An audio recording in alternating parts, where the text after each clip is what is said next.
Franchise, how are you? Awesome.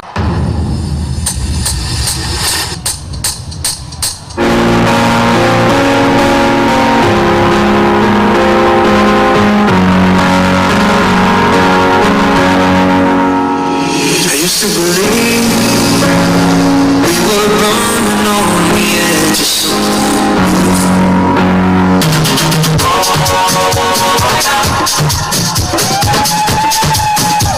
Just a children's day.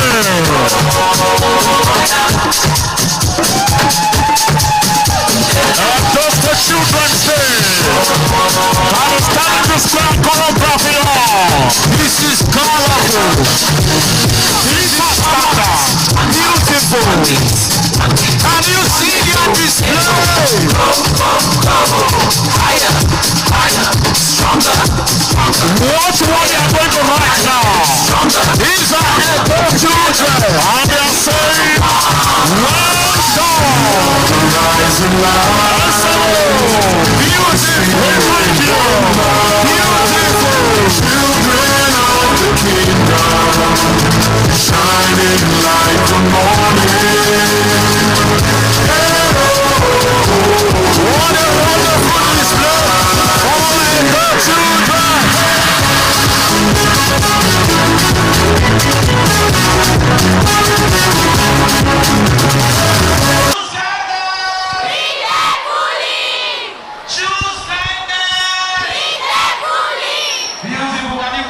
That and this year team, May 27, choose kindness, reject bullying. That means to say, make we take kind to our children, then make we reject bullying. You go see I'm saying, for our houses, even for the school, bullying there for house, bullying there for school. But make we reject all this bullying and make we choose kindness.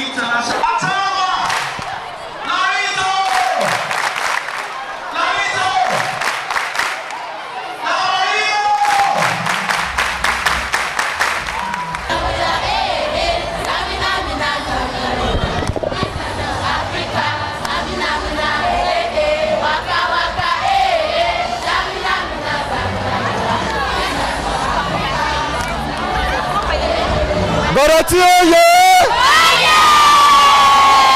Mother Goroti oye!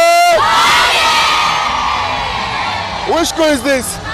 Imagoro oye! Imagoro oye!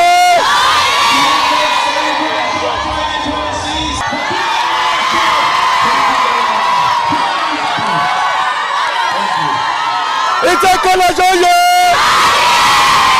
Ita college oye!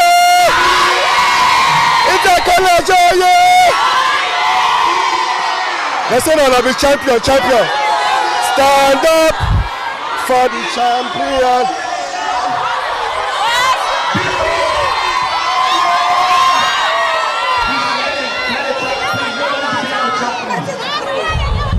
You don't win again, oh.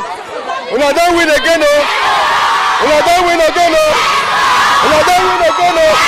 When I don't win again, oh.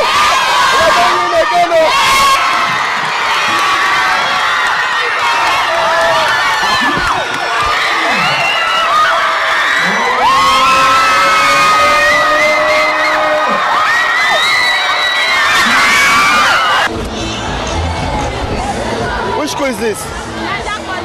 Leisure College. For Upper? Yes. For Upper Sakova? For area for Upper? Leisure College. How are you today?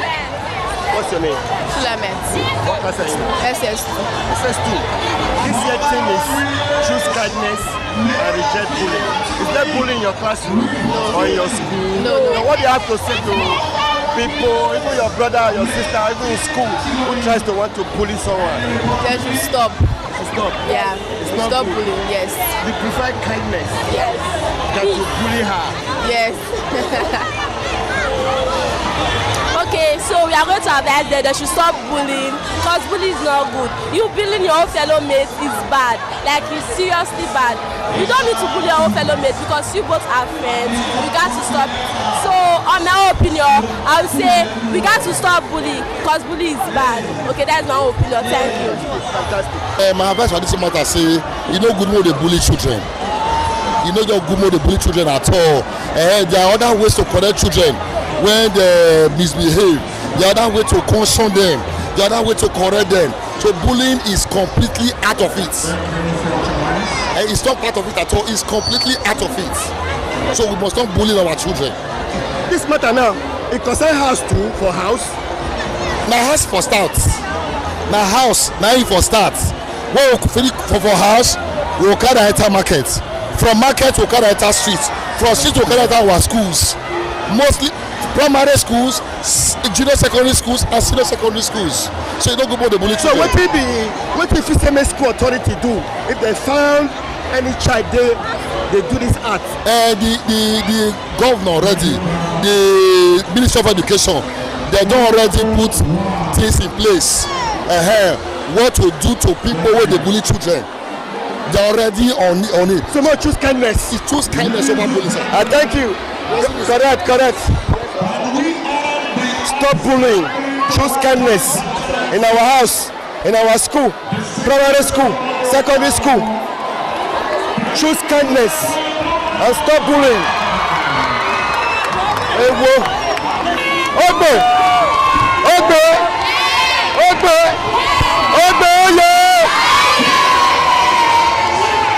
secondary school for the Ogbe wey we dey so.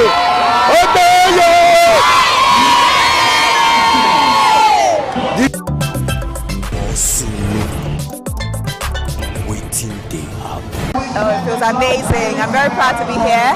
I'm thankful for the opportunity to represent my people. I'm a true indigene of Edo State, a true daughter of the soil. So it's good to be back home and to be a part of the Children's Day. I love children with all of my heart. So to be here, talking to them, inspiring them, it's more than an opportunity. I'm very... Thank you so much! She's my favorite celebrity! I love her so much! Very happy! Happy Children's Day! Happy Children's Day, guys!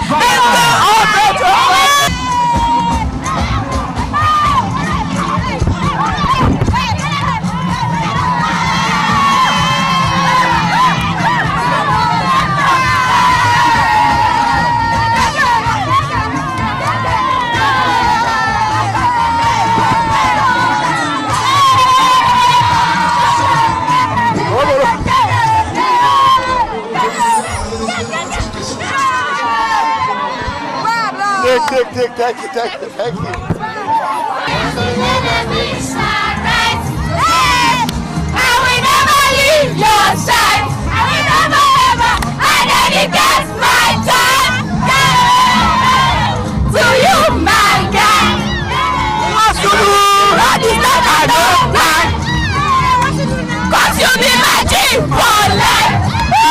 What do you want to say? I want to say thank you to the governor of Edo State for bringing this activity to Cote Park. I'm here to represent my school, Yogbe College. Thank you, Mr. Honorable Okpagolo, Monday, after coming out.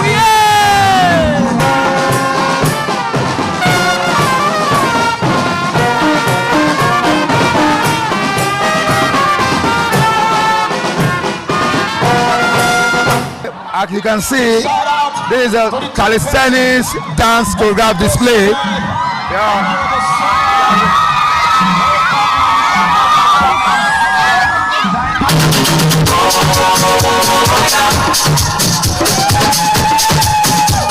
Just a Children's Day.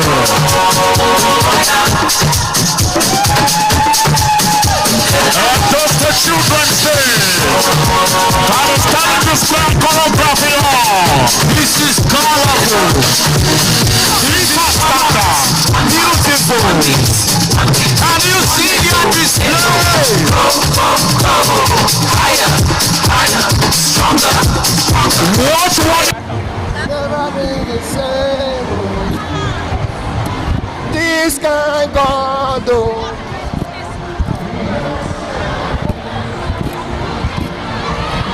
This kind God. Let me hear you,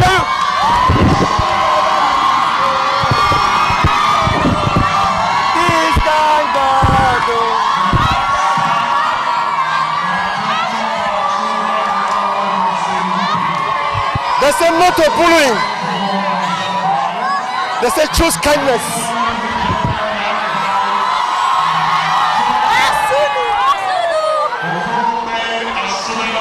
Which school is this?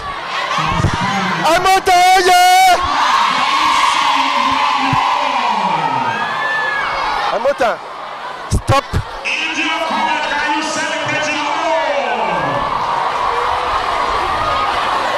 Imagwero.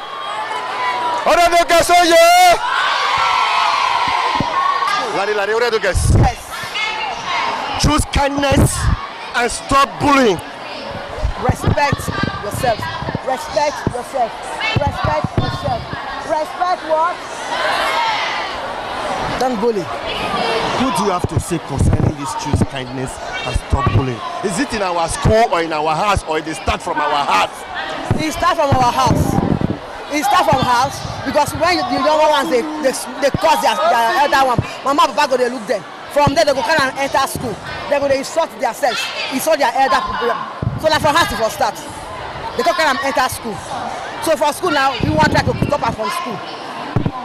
So, but they happen for school. But you as a teacher, how now don't they want make una take stop this thing? Now they talk to these students. We they talk to them every day for assembly ground. We they tell them the meaning of bullying. What they bullying mean? Not be say you cause person that be bullying. Not be say you push person that be bullying. It gets the kind of words when you go tell person where they be bullying. Where they're not supposed to they talk. Yes. So now our house is for start. Now for us it was start. Now we papa and mama now start up. Yes, so We know they separate them. we know that some they fear their children. They fear to talk to their children. Say this one you do, this one is bad. And you know that these days now we like say everywhere get as it be. As they give them food they chop. Tell them they talk they say as they bad. Oh yeah! Yes, that's what Sunu like. Confirm.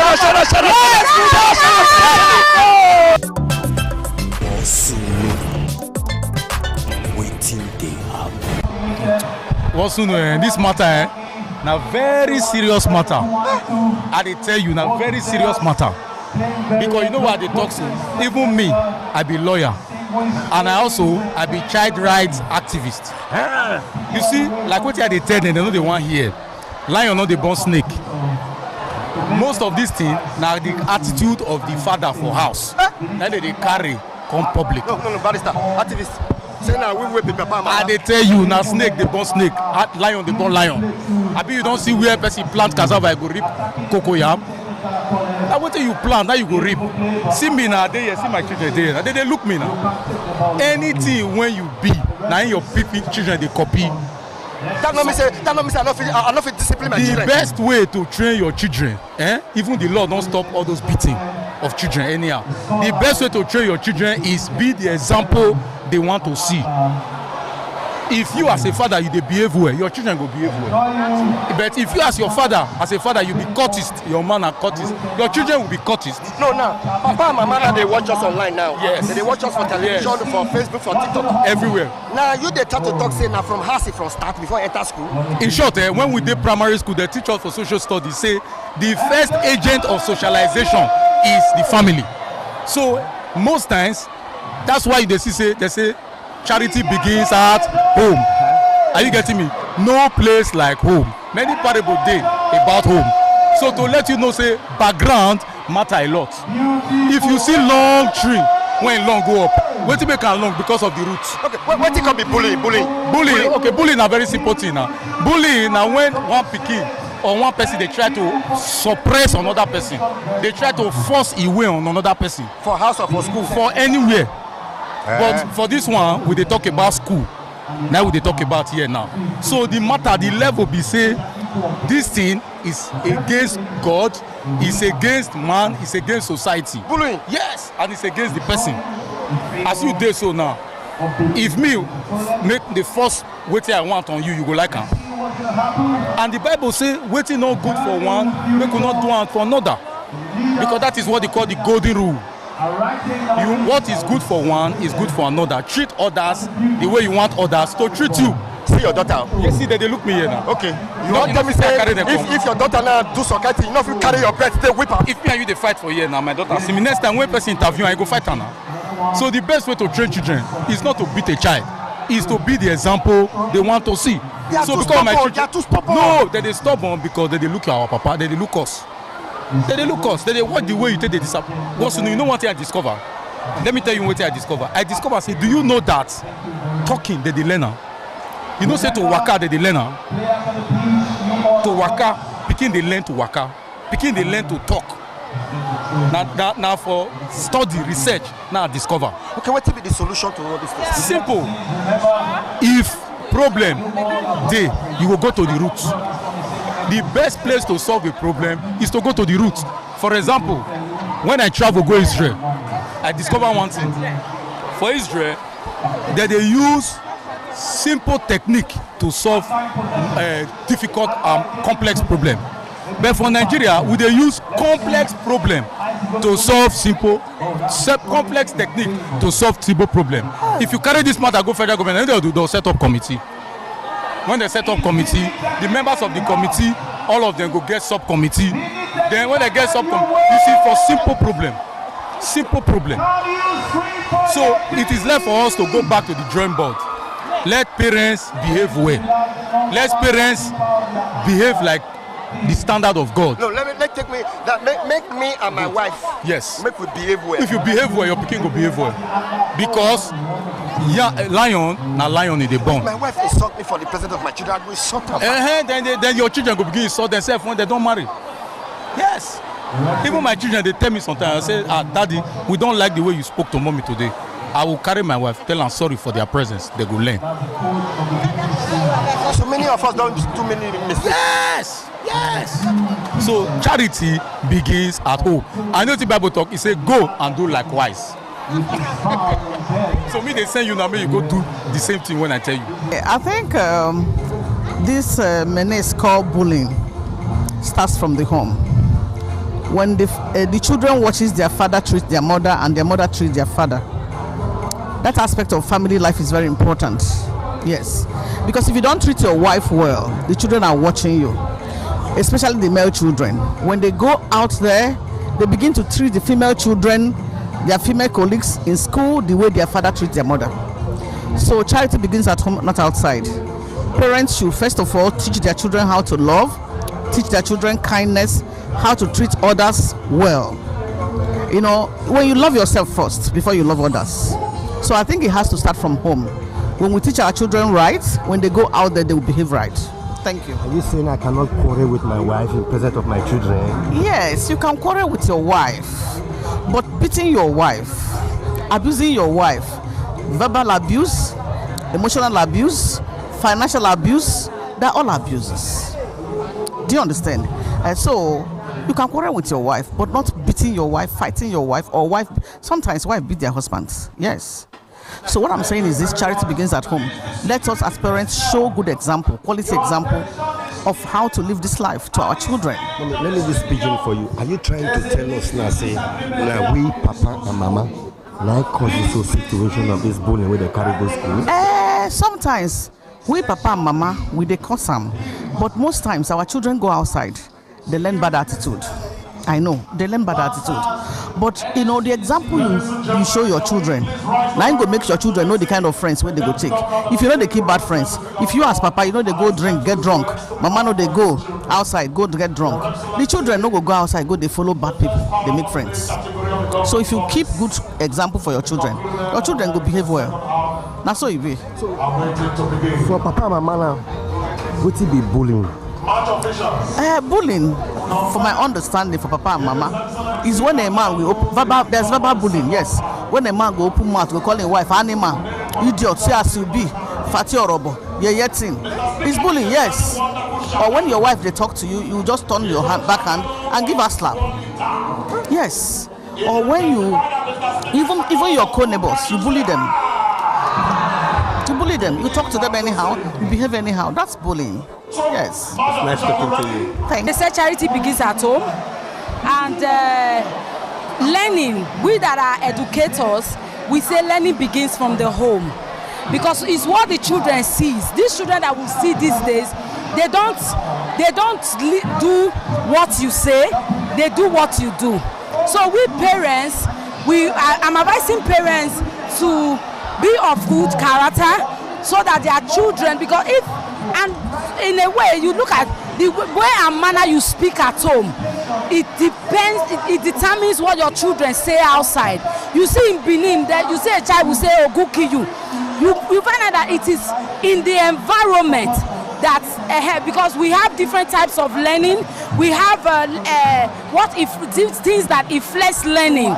So even environment influence learning, and the environment is the home, not the school. So those people, you find out that there are some children that are neglected. The parents don't even know what is happening in their home and all. So if these children are being taken care of from the home, they won't take that bullying to the school. So we parents should, advocating that the parents should put heads together and train the children from their home, so that we from the school can build on the foundation that the parents has laid at home. They need to teach their children love. Yes, because when you love somebody, you will not bully the person. If they teach them how to love from the home, to show love to people, it will transcend to school. You are trying to blame with fathers and mothers. Now we. Because in the house, you see your child beating another child, you will support the thing. And I ain't find trouble. But you tell the child that it's not good, no matter what the situation is, to beat or to hit anybody. Now we, the cause am. One man tell me just now say maybe me and my wife not the shot the quarrel for the present of our children. They still follow, because you're teaching them that quarreling is the way. It all boils down to love. If you love your wife, and I know they quarrel for house, they no carry and go outside. They try to want support the teacher, saying they not be they cause this bullying for school. You know another thing, when they beat the children, when they correct the children from school, you see the same parents go school, go quarrel. Why you beat my pikin? Why you correct my pikin? It still boils down to parents.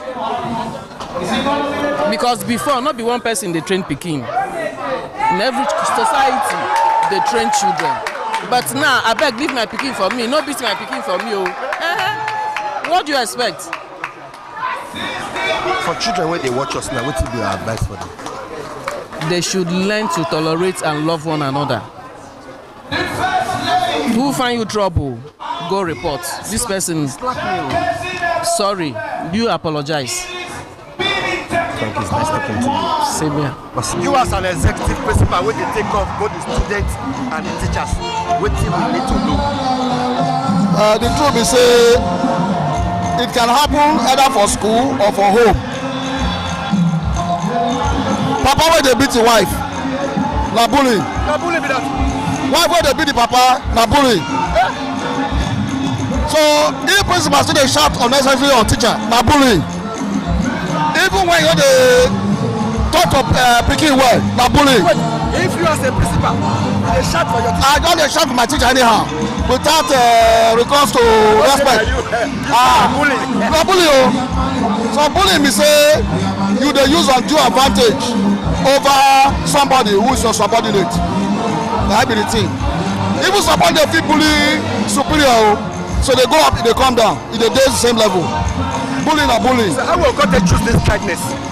Well, the truth be say we must have respect for one another, have empathy, put yourself in the shoes of the other person. Na be the answer. I get you. God bless you. Which school for the do principal? Edo College. Na great school be that o. Gate 1. My dad na 92 years now. He na old boy. Are you serious? Yes. That's a great one. Chief Doctor Engineer Emmanuel Agwele. Oh yeah, yes. Even get a award. Yes. For Lagos. Yeah. My daddy be that. That's so. Yes now. Very good. I greet you. That your school now, To enter that school now, don't get a CBO. Na God get power. For people to enter that school. It's not still hard. Don't know book ready to stay for the house. Okay. No, if you want to get admission to Edo College, don't know book. No book. Who you pass? Who you pass? Then just ready to go and read. May I shock you? You know, say the managing director of ITV. Na mama, every Sabasa. Yes. In a Ekobatu. Oh yeah. Me na Ekobatu. Okay. As principal, me na Ekobatu. Yes. So to enter Edo College, don't know book. I'm ready to stay for boarding school. That's all. Finish. God bless you. Okay, you do. I could do. This bully. What it be bully? I will take choose kindness. And this bully, now school from start have been our house. Well, the question you asked me, don't be too. Now 3 now. First, See camera. First, bullying is trying to impose your own will on another person. That is waiting there your mind. You go take time, put time for another person's mind with violence. That kind of thing, a bad thing. It be the same thing with courtesan. So bullying and courtesan, we don't fit separate the two. So not be from house it starts. That through peer friendship, the kind of friends when children they make.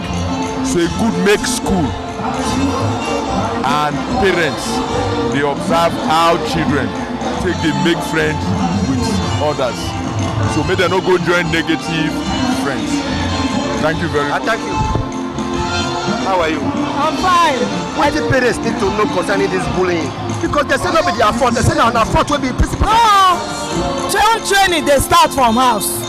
Now parents are supposed to train pikin. First, education starts from the home.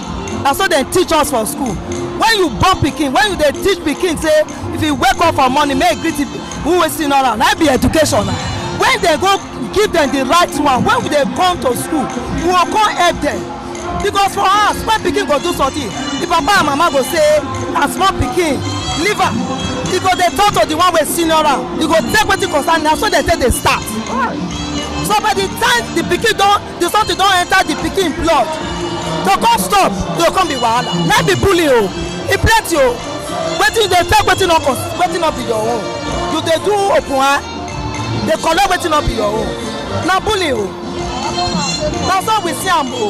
But for school we dey shine because government say no.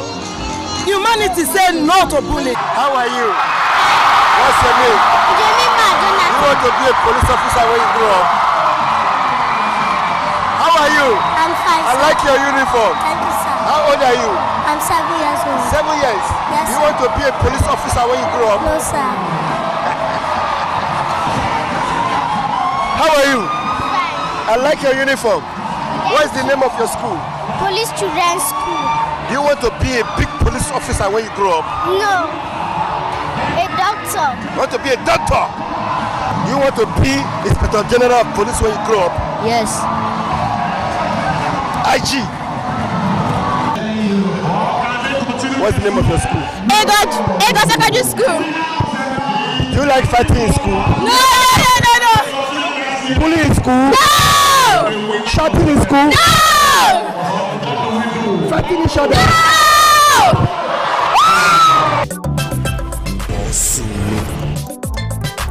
Waiting they happen. ITV, certainly the best.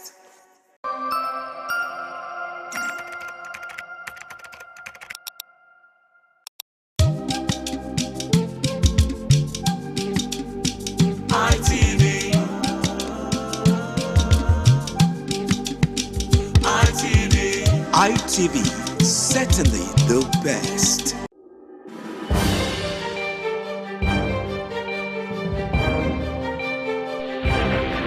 This is ITV. Certainly the best.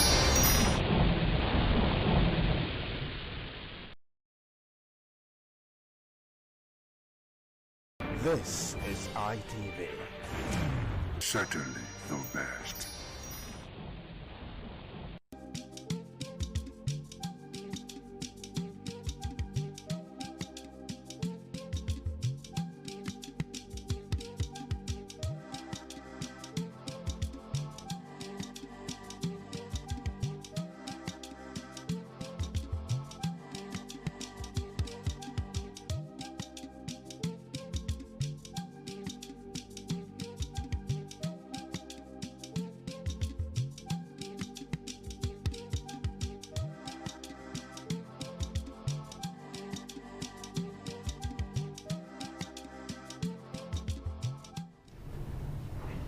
It surely is an exciting time to have you join us on the program Woman to Woman. Yes, we will talk about Woman to Woman, we talk about the home front, we talk about things affecting women, motherhood, and the likes. Now, today on Woman to Woman, we have a counselor in our midst, yes, and she is by the person of Sharon Healing. She is a counselor, Uniben Counseling Center. Good afternoon, ma'am. Thank you so much. Good afternoon. It's a pleasure having you here today. Nice. All right, today on Woman to Woman, we will be talking about certain boundaries with in-laws and friends in marriage. Now, this brings to the fact that when let's say, when we get married, we get to hear a lot of persons say, two shall become one. Now, you need not to allow foreigners into your home. You need to come together to do things as one.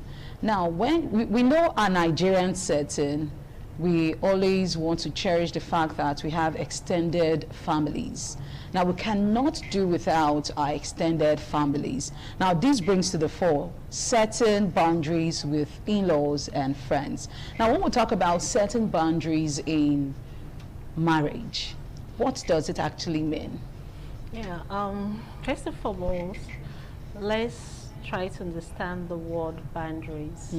Because sometimes some persons tend to just say the word boundaries have to do with the negative aspects. And really that is how a lot of persons' mindset has been programmed. Like, don't cross that line. Yes. Don't reach here. I'm married already. I knock before you before you call me, before you come to my house. Let me have a notice when you're coming to my home. It don't really have to be that way. So there are healthy boundaries that can be kept. At the end of the day, everybody's relationship is still intact, not creating enemies for each other. So that is what we're going to be, I'm going to be talking on today. Like I tell people, we are not friends, we are not enemies. Yes. But we still draw the boundaries. So like, oh please, don't you think next time you should inform me when you call me? Oh, there should be a softer way. Yeah, that's what we should start understanding now. So in marriage, boundaries are actually very, very important in marriage. Why is it important? Because of the mental state of everybody involved, the psychological well-being of everybody involved, the financial aspect also of the people involved. Setting boundaries in marriage helps you a lot as an individual also to plan and program your own self. When you are doing that, it's not everything the next person needs to hear. So like we tell you as a professional, we'll say there are things you should not say to everybody. Why? Because I may give you the wrong counsel. I may lead you astray if I'm not a professional. And also, we don't even know what is in the mind of the person you are taking with, you are discussing with. And now, these days, we now have online in-laws. Yeah, very well. Online in-laws. So that they're even more than the physical in-laws that people now deal with. So at the end of the day, you pick here, pick from online, pick from physical. At the time you say you want to merge it together, mix everything together, you find out that there will be unrest and conflicts in that home. So that is why we are talking of boundaries, keeping healthy boundaries. Like I say, you are not my enemies. You are not my enemy, we are not friends, but we should still understand when I should do something and when you also should cross the line when it comes to me. But in our Nigerian setting, are you sure the boundaries we're talking about can actually come into play? Yes, it can. Very, very well. Like I'm married for 20-something years now. I have healthy boundaries with my in-laws, and we are all moving well and fine. I know what I should say to them. Yeah. I know what I should not say to them. I didn't go into marriage with the mindset of my sister-in-law, no. My mother-in-law, no. Those are unhealthy boundaries. The boundaries I set is I know when to cross the line, and they too know when to cross the line. So I know what I say to them. So it's not everything I just cry to them. I don't like want to run my husband down to them. They are my in-laws. I will not see relating. I have uncles in-laws, aunties in-laws. We all relate. Unlike when you are dying, the first person just call, you're like, that useless man, he has started again. Like, I tell you, you see that marriage, why won't you left the marriage? And it again, and you see, and all that and everything. So those are things one try to avoid. Or, oh, mama, before you come to my house, yes, let me know. You don't enter my house unannounced. And don't, but it can happen if we create the mindset that, oh, this in-law is not coming to destroy my home. This person or a friend, for example, is not coming to destroy my own. And how can a home be destroyed? It depends on your attitude, your behavior, and what you let out to the public. That is what end up destroying the home. So in-laws, friends can be welcome, but you draw a line and the boundaries with them. Okay, now would we not say certain boundaries can be seen as being disrespectful as a wife to the parents? Would that not be tagged as being disrespectful? Okay. Let me give you a scenario of, I think I had a client that she was like, my mother-in-law wants to travel all the way from Abuja to come and cook for the son. And apparently the son is the only child and the only son. And which does not go down well with her. It was always causing conflicts. So sometimes she don't even hear her mother-in-law is coming. So I was like, don't you think you and your mother-in-law can cook in that kitchen? Certainly. So mama has come. So what is this? It's my kitchen. Why we should enter my kitchen? Mama has come. Mama, thank God. Food yes, today I thank God, Mama, you have come and we rest now. And all that. So Mama, tell me, is it fried rice you want to cook? Is it carrot I should do for you? Let's enter the kitchen.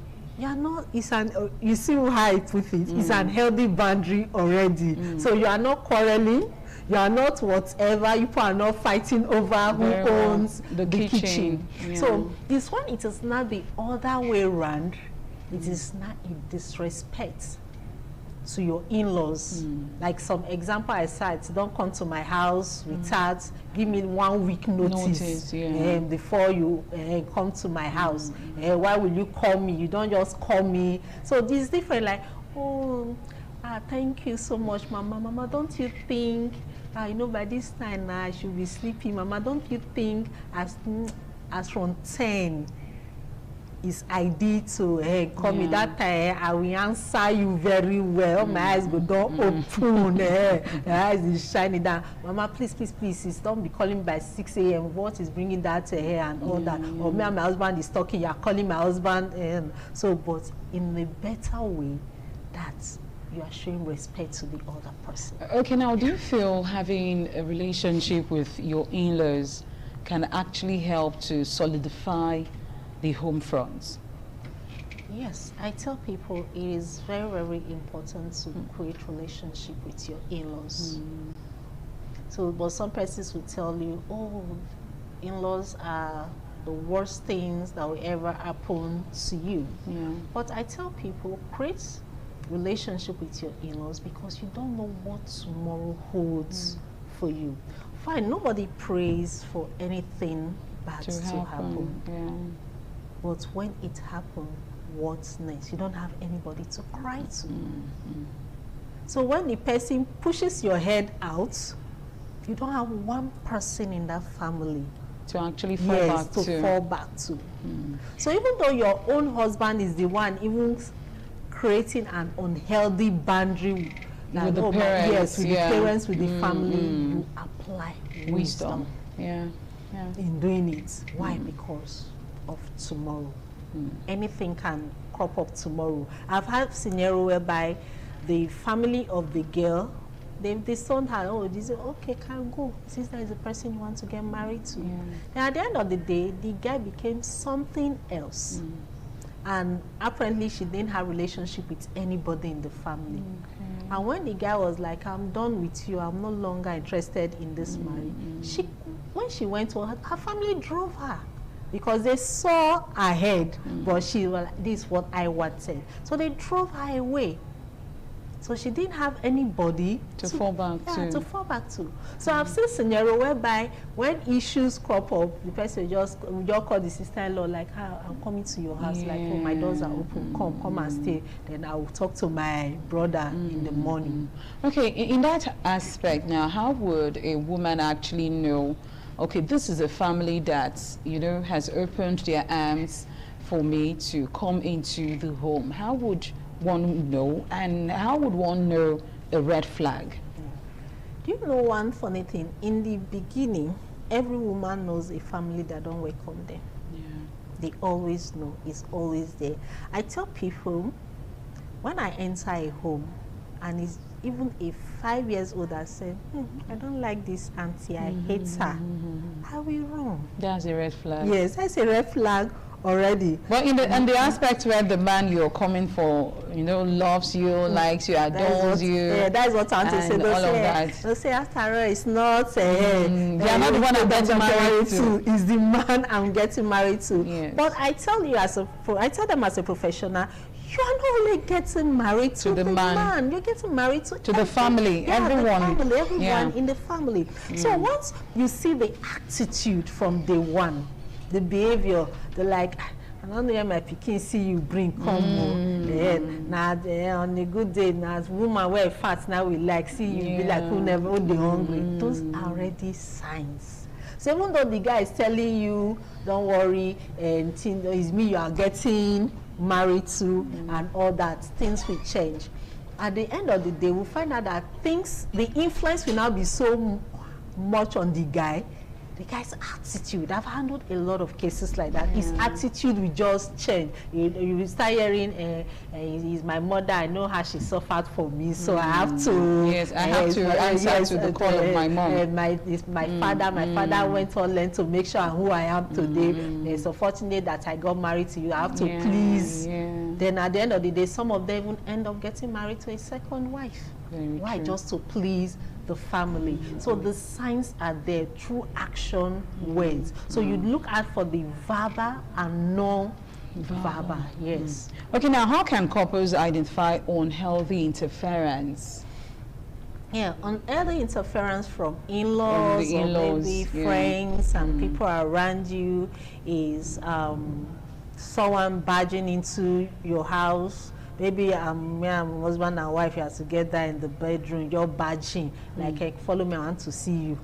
Like, oh, mama, please. So I said, follow me, what is important you are discussing? Well, follow me, I want to see you. That is unhealthy. Then barge into the kitchen.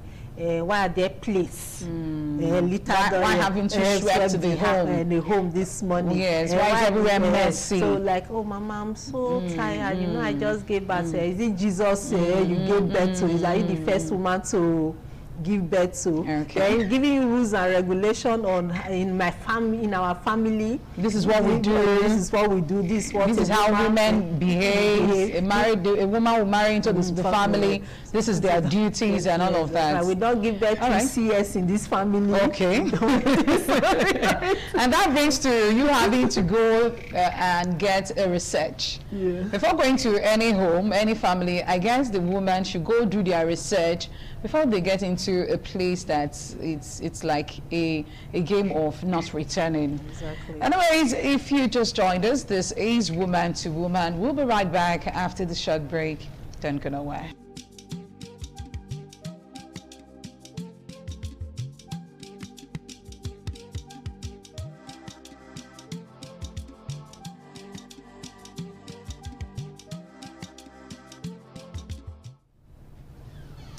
All right, if you just joined us, this is Woman to Woman, and today we're looking at setting boundaries with in-laws and friends.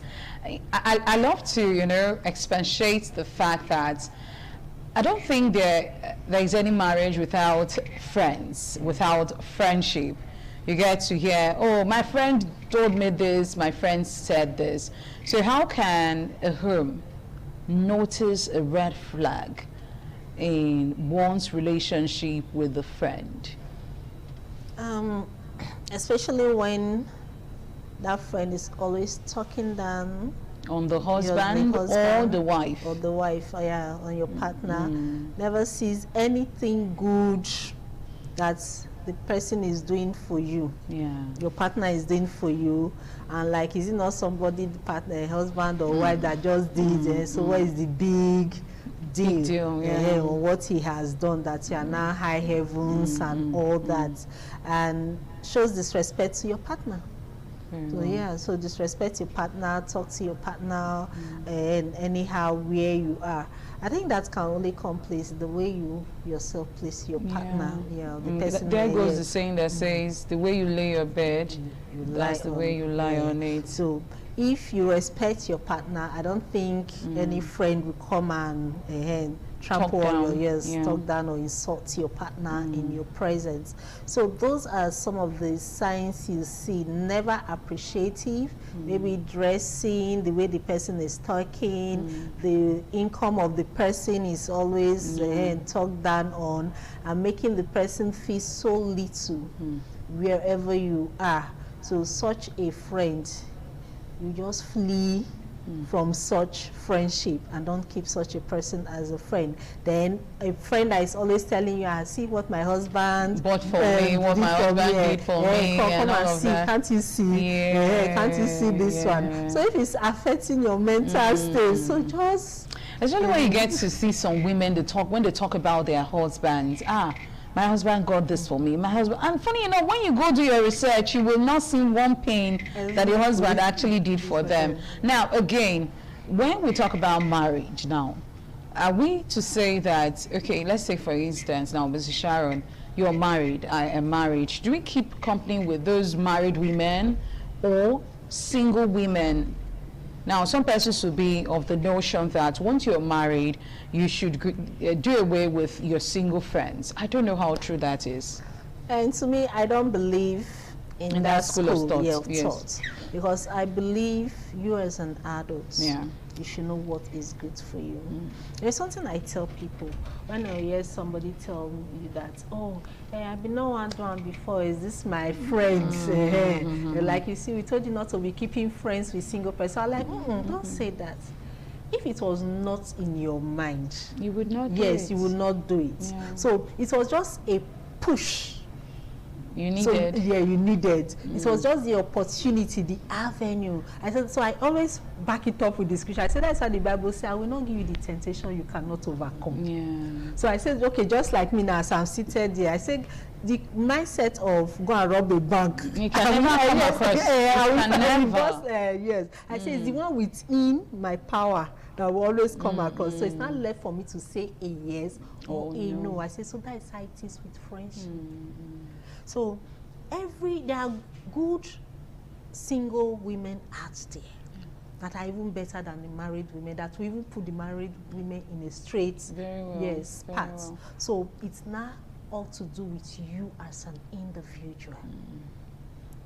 Always see what you take in as you keep your friendship with the opposite sex that are single or the females. Okay. Now, in another notion, we get to see some persons, you know, start deleting numbers of their single friends. Now, this is coming from the husband telling the wife, okay, all your single friends, so you need to do away with them right now. Now, is that actually the right move to do at that particular time? To me, I see it as a form of abuse, control over the individual. So the person can have maybe single friend, both male and female. We've come way back. So that's why we are talking of boundaries now. So it's now you that have to create the healthy boundaries with that person. So you know when to draw the line with the person, what to do with the person, because you don't know where you need the help of that person tomorrow. And to like just cut off from people totally is me and you, maybe church or whatever. I don't want only married people in your life and all that. Then friends I knew, because life was fortunate for me to get married before them, I'll cut them off totally. So it is an abuse, it's control of that person so that the partner would be in charge of that person. But if the partner sees that that person is a strong negative influence, so I see reasons why you can like, oh, I don't want to see, and there's a way you put it to your partner, and the partner will see reasons why I need to give a space from that person. Okay, so can the married person now, you know, have a discussion, intimate discussion, sensitive discussion with friends? It depends on the relationship you keep with that's your friend. So like I said, it's not every information you put out there for the like mental discussions, and whatever. But if you find out that the abuse you are facing in the home is more than what you can carry, what you can carry, you can open up. So if like intimates or maybe all those intimates whatever, I don't see why you just sit somebody down and that is what you want to be discussing about. So it tends to even erupt some negative thoughts in the other person, and the person will want to like, oh, this person is, so that person is always too full of this his or her partner, let me go and really test and see. But the only time I tell people you can cry out, you can speak, is when the abuse is getting too much. You can't take it anymore. So have somebody you can confide in, you can speak with. So if it's what cannot be handled, you seek the help of a professional. Okay, now do you believe that one can actually be in a marriage and don't have friends? Yeah, there are people like that. There are people like that, and it's working for them, it's good for them. So there are people that also keep friends and all that, and it's working for them. So know what is good for you, what works for you, and all that. Like me, I have friends, but you see me, I hardly visit. But just through phone calls and all of that. Through phone calls, through chatting, I check up on them.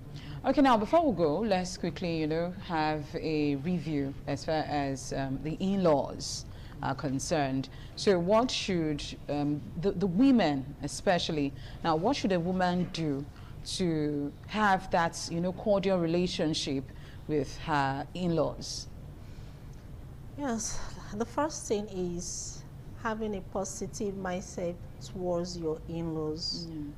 Not the mindset of what the society has said about in-laws. Especially mother-in-laws. Yes, mother-in-laws, that you have created the mindset that to let my mother-in-law die before I get married and all that.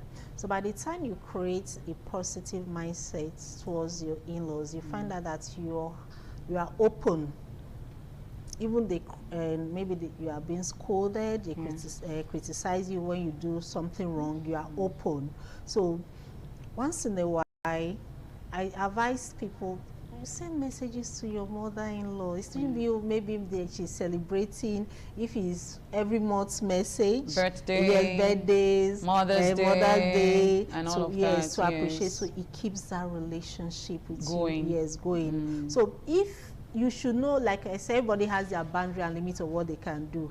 So if you know your limit is not to go and be sweeping house, washing clothes, it's fine. If you just to go and sit down and gist with her, I've come today to come and gist with you, fine. So keep you company. So if you are in school or taught her, I want to wash your clothes, I want to do this, I want to do, fine. So that is building relationship with you. All right, thank you so much, Councillor Sharon, for taking out your time to be with us today. Now remember that a healthy marriage needs love, communication, and boundaries. Setting boundaries is not rejection, it is protection. Now, the goal is not to shut people out, but to create a respectful space where marriage can grow peacefully. All right, so we'll be seeing again next week for another exciting time. Do have yourself a blessed day, and yes, remain blessed. Bye for now.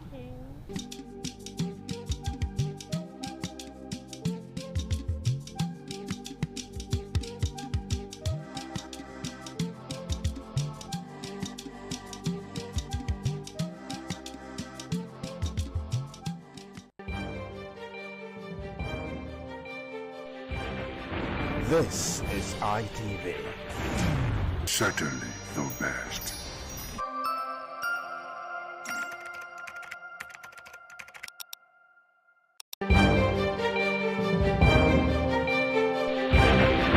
This is ITV. Certainly the best.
ITV, certainly the best.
The Ugewe is the final ceremony of the series of festivals. It is one of peace and lightheartedness, following the more solemn of the ritual year. Ugewe is the festival of the Ewe leaves, a symbol of good luck and joy. It is the most popular of all that heralds the dawn of a Benin New Year, new vow, newness of life and freshness of life, and a new hope for the future.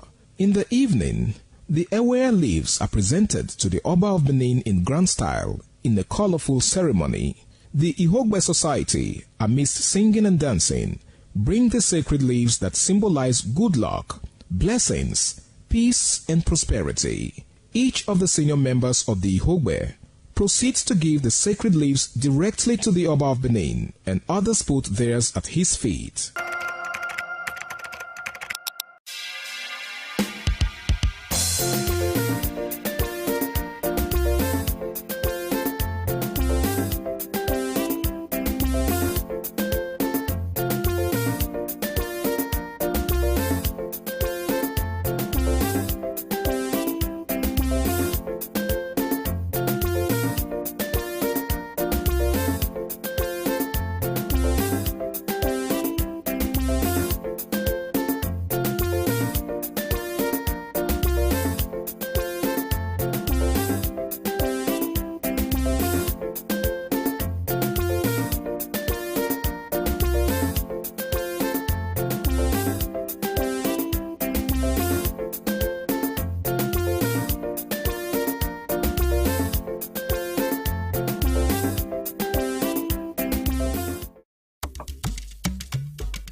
Thank you very much for joining us on the program, Healthy Living. What is the kidney? The kidney is an excretory organ in the body, which is for metabolism. Tuberculosis affects many organs in the body, but the common ones it usually affects is the lungs. Epilepsy is a neurological problem. Okay. It is an injury in the brain, which causes someone to begin to convulse, to go into fits. It is curable, but the cure is a long-term thing. If you eat well and avoid those risk factors that will make your immunity to be down, then the risk of contracting tuberculosis will be reduced. If you're healthy, then you're wealthy.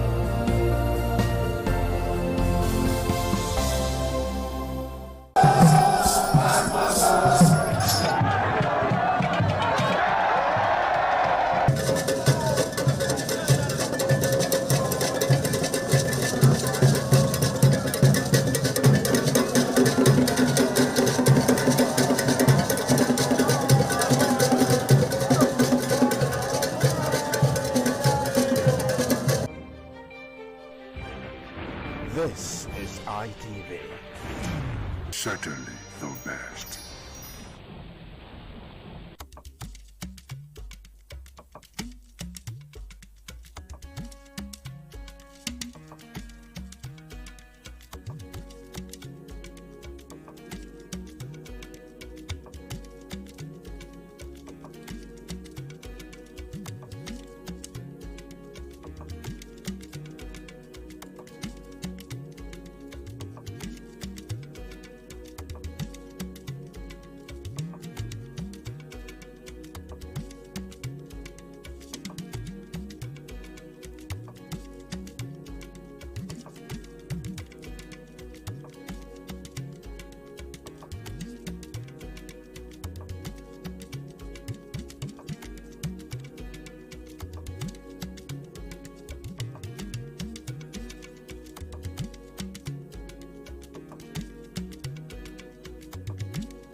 Very good afternoon to you, and thanks for joining us on the program again today, this week, talking about the program African Discourse on Independent Television. My name is Evan Sunukuke. You're welcome to this show.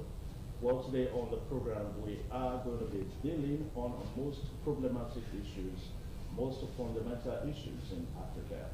Of course, you know that on this program, we look at issues on the continent, political issues, economic issues, and of course, issues that we all as Africans can really deal with, most especially as it relates to leadership issues, so that we move the continent forward.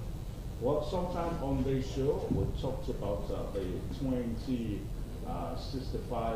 time road line we may like now that African continent is looking onto. Why other nations of the world are looking onto Vision 2030, that's the Sustainable Millennium Goals, which is just about 5 years from now.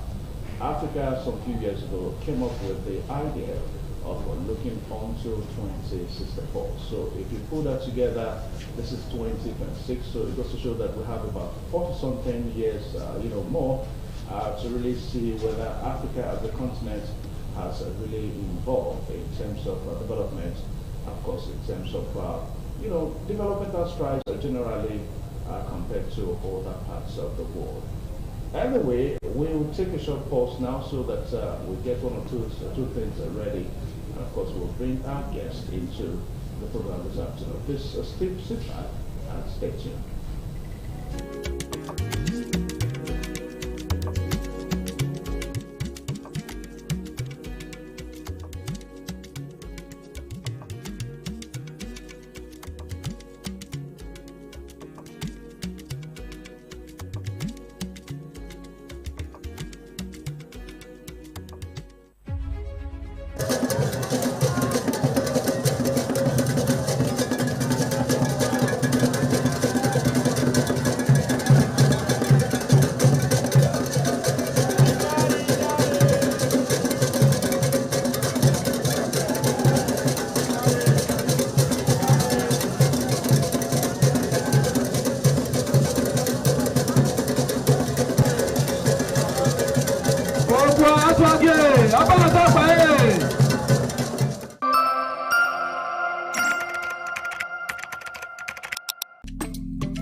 the man went out to bring in thugs to come and beat her. Yeah. In a situation like that, do you think women would have seen that and still want to speak? Really, we're talking That's about. what I said. So that's- when they bullied her, Yeah. now, if she's not bold enough, she will shut up. What is your advice for girls out there that are so desperate to be married?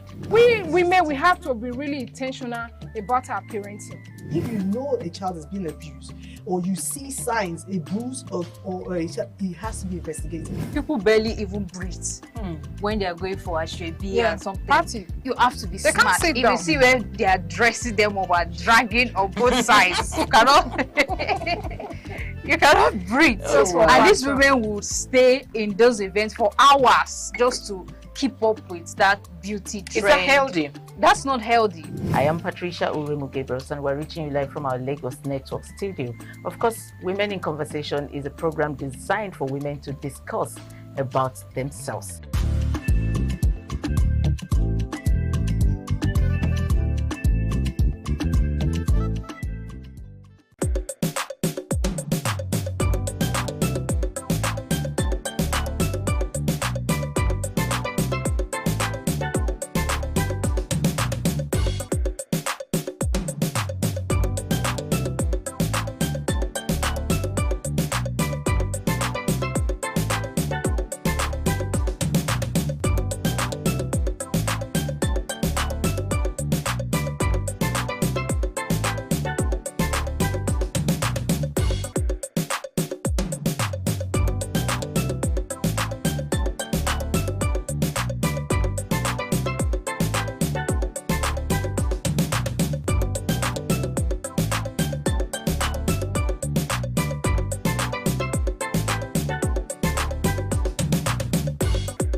Thank you very much for joining us on the...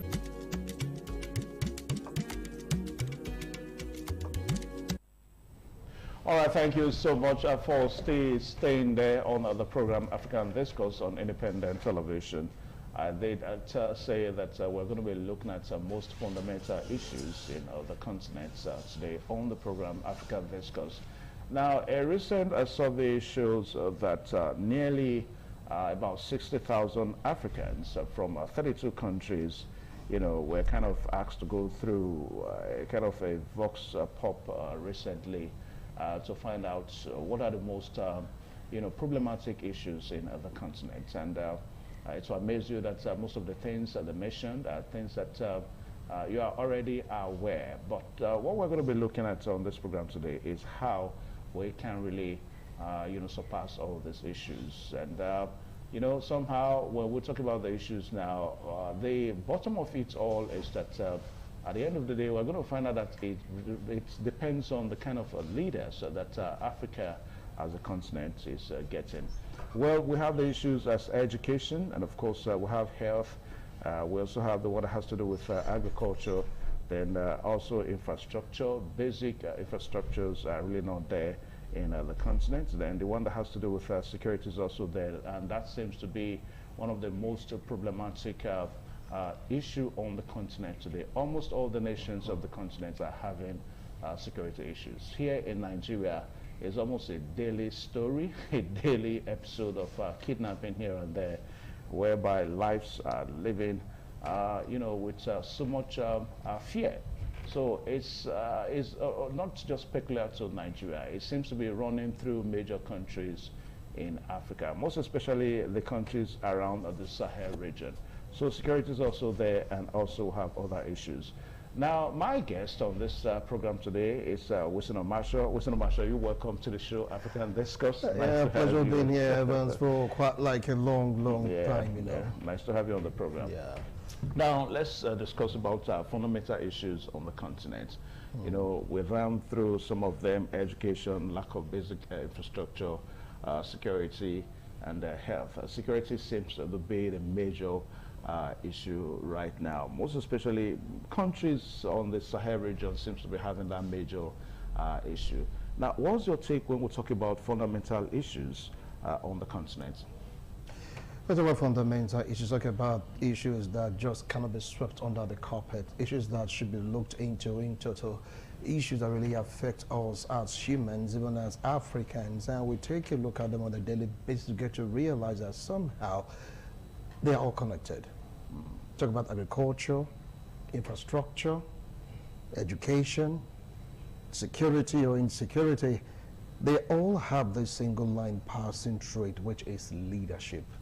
Let's go to northern part of Africa. Let's take a look at Egypt, for instance. You get to hear about the Arab Spring, right? So from Tunisia, but you get to realize that Hosni Mubarak, who has been the Egyptian leader for over a decade or thereabout, led to an uproar.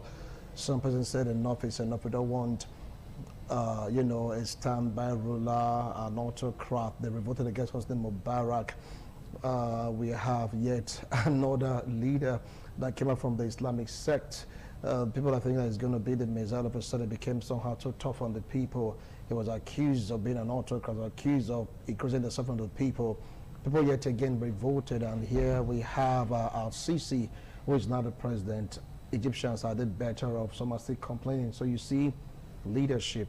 Let's get this straight to Tunisia. We get to see a leader being there for over a decade, yes, to the extent that he got so sick, but they don't want to let him up because they use him as a kind of a cover of ruling Tunisia. They voted against him, and the revolt is still very much on in Tunisia. Let's bring it down to Libya. Yes, you heard about the great leader, according to some claim Gaddafi. You know the story too well, talked about United Africa, talked about United Currency. It was alleged that Western oligarchs, so to speak, doesn't want his kind of leadership mentality. Let me just free Africa from their grip. And it was alleged also that they orchestrated against him, turned his people against him. Yes, Gaddafi was killed. The question now is Libya the same today? You know the answer to that. Now let's come down to the western region, Sahel. You've heard about, military guys coming over to say, look, enough is enough for all this political pundit. Enough is enough for Western influence. We have to take care of our own resources by ourselves. Bam! Military rule came into place. Close to 2, 3, or 5 of them in the West African region. We have military personnel because they don't trust the pressure put to them by the Westerners right now in Korea are doing their own thing. The question was, are they living well? To some extent, yes. I want to join in analyzing this issue from north to west right now. Let's go to east. You know about Ethiopia, the leadership struggle there. You know about the kind of suffering that going through and trying to find their particular level when we talk about international politics. You know the story too well. Now let's come down to Kenya. Kenya's beginning to have it in one way or the other, trying to come up from each shell, that getting it right politically speaking for someone to win an incubator. Because I'm talking about leadership right now. You get to realize that in a way, some part of Africa, they're beginning to get it right in terms of leadership. Now let's move straight down to Rwanda. After the war, their eyes became open. They now realized that, look, forget about religion, forget about creed. We are all one. They're now working towards the better Rwanda. So I'm even saying that it's far better than Nigeria right now. That is left for us to really analyze issues. We're not talking about that, but taking a look at the prospect of leadership. Look back again to the West. Yes, Cameroon, you know about Paul Biya.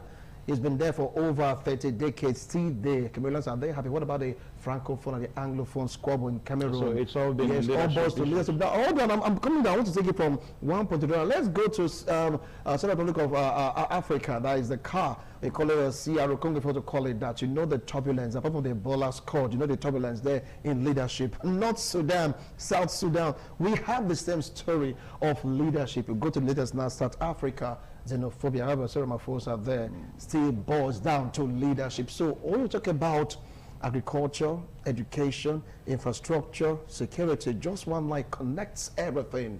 Leadership. That is the main issue of Africa that we're having. Right? If you can get leadership right, everything will fall into place. All right, so let's talk about, because you were trying to make a claim for some countries that it appears that their leadership are beginning to get it right now. You talked about, that was when we were trying to make reference to Burkina Faso, where we have Ahmed Traoré there, the young military guy there. Now, that's a leadership that came into power through the military junta. So are we looking at a situation whereby perhaps other countries that we have leadership issues now, that we should begin to think along that line, that okay, maybe since we have a clear case if you talk about thinking, if you talk about thinking along that line, you have to make a kind of an exception. We've had natural rules before, and it don't favor the people, not for one bit. You see military personnel turning into civilian, you get to hear them turning their khaki into, how will I put it now, normal attire that suits politicians, right? The rival should be positively inclined leadership in the military that has the heart of the people. Traoré can be likened to one of them. He was like, he's still an open book. They want a better Burkina Faso. Are they getting it? The answer to a large extent, according to Point, is yes. Though many countries that are trying to influence the politics, the government of Burkina Faso, are not happy about it. But the question now is, if you take a look at this man Traoré, yes, he came out plain. He's not a politician. He's a politician. They are like, dragging Burkina down. They don't have the necessary infrastructure to thrive, to grow education, zero. So for that reason, this is just pave way. They came in with the right intention. It's all about the intention of the leader, whether military or democracy or politics. You just need it, as long as the people are benefiting. You saw his leader's stride, right, where he was able to really conquer or lay waste, so to speak, so many terrorists disturbing Burkina Faso. Now that is the next level. You get leadership right, security will just be a thing that will just naturally key into, irrespective of religion, irrespective of cultural affiliation or tribe or language, you just name it. They choose to bring Burkina Faso first before any other thing. So it depends on the mentality of the leadership. Central African Republic for a very long time has not been at peace Why? Leadership trouble. You go to, it's just crazy. It's just peculiar to Africa, Africa, Africa. What about Zimbabwe? Yes, you threw out a despot, so to speak. You brought in another one, the crocodile. Are they better off today? The answer is no.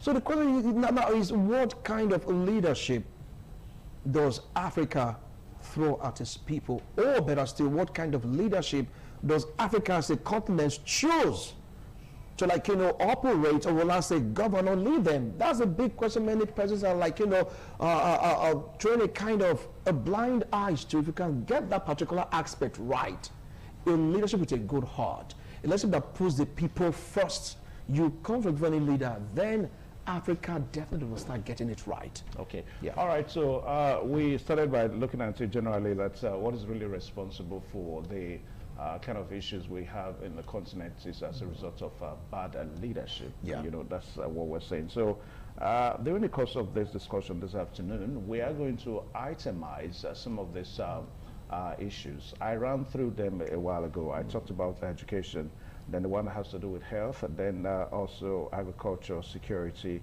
and the lack of basic infrastructure is also there. And we also have the one that has to do with access to energy, which seems to be a very major issue. Then the one that has to do with unemployment has always been an issue on the continent, and little wonder that we have very recently lots of capable Africans leaving the continent in a search of the shores of Africa, greener pasture to other parts of the world. Now, Wilson, before we quickly take a short break now, let's, what do you make of, recently, we understand that while other nations of the world are already prepared, they're almost there. Talking about the Sustainable Development Goals of Vision 2030, that's just about another 5 years from now. Now, we understand that Africa is trying to look beyond that, 2064. This is 2026. That's almost another 40-something years from now. Now, Africa may be a continent on its own, but remember, it's not just in isolation. It's existing within a new world of community of nations. So what do you make of this idea that while other nations of the world are almost there, they are almost at that top most developmental goal of their existence, Africa as a continent is still looking at another 46 years to come? It all boils down to leadership. Now let me take a look at that particular aspect you raised on employment.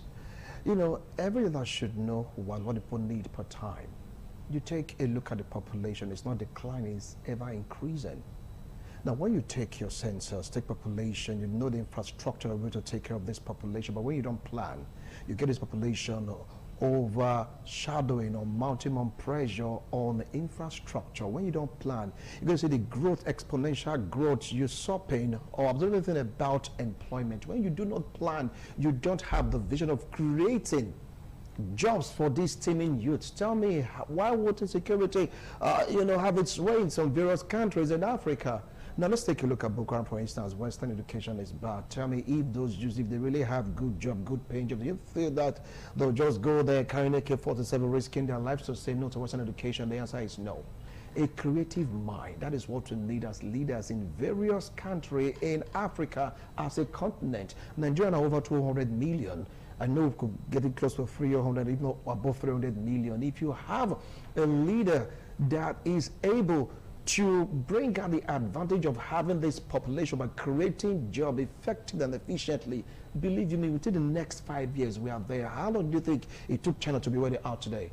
China used to be the number one when it comes to population, able to convert their population to their own advantage. Now India has taken over China in terms of population. Look what India is doing. They are creating jobs for this team, and youth is all about you being creative. Now you have youths that are just there looking at you, waiting for stimulus from government, no job, nothing. Of course, I don't mind this, since there was workshop. But if you have leadership, there's people okay, fine. For XYZ category, each region, each state, each local government, you actually have XYZ company. You go into agriculture, you go into silicon, you go into, because we are blessed with lots of natural resources that can be harnessed to make each country in Africa a beacon of hope globally. Do you have to look at California? Let's go to California. What is their mainstay? we have the Silicon Valley, have the oil and the rest of it. We want to, like, dissect the economy for them to know where the youth will just go out there to explore, to make a living for themselves, and making the government stronger by making returns via taxes. All right, so what you're saying again is that it's all boils down to leadership. That is, if you get leadership right, believe me, you won't have any issue. All right, so the program is still African Discourse on Independent Television, and most of fundamental issues on the continent of Africa is what we are discussing this afternoon. We'll take another short break, and when we return, like I said, we'll begin to itemize them and see how we can begin to fix, these issues. We'll be right back.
The man went out to bring in thugs to come and beat her. Yeah. In a situation like that, do you think women would have seen that and still want to speak? Really, we're talking That's about... what I said. So So that's- when they bullied her, now, if she's not bold enough, she will shut up. What is your advice for girls out there that are so desperate to be married? We women, we have to be really intentional about our parenting. If you know a child is being abused, or you see signs, a bruise or a child, it has to be investigated. People barely even breathe when they are going for a shrebi and something. Party. You have to be They can't smart. sit If down. you see where they are dressing them up or dragging on both sides, you cannot breathe. That's what And these matters. women will stay in those events for hours just to keep up with that beauty trend. Is that healthy? That's not healthy. I am Patricia Uremu Gabriels, and we're reaching you live from our Lagos Network studio. Of course, Women in Conversation is a program designed for women to discuss about themselves.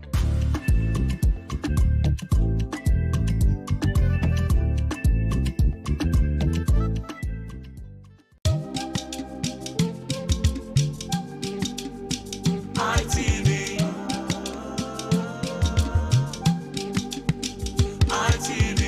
ITV, certainly the best.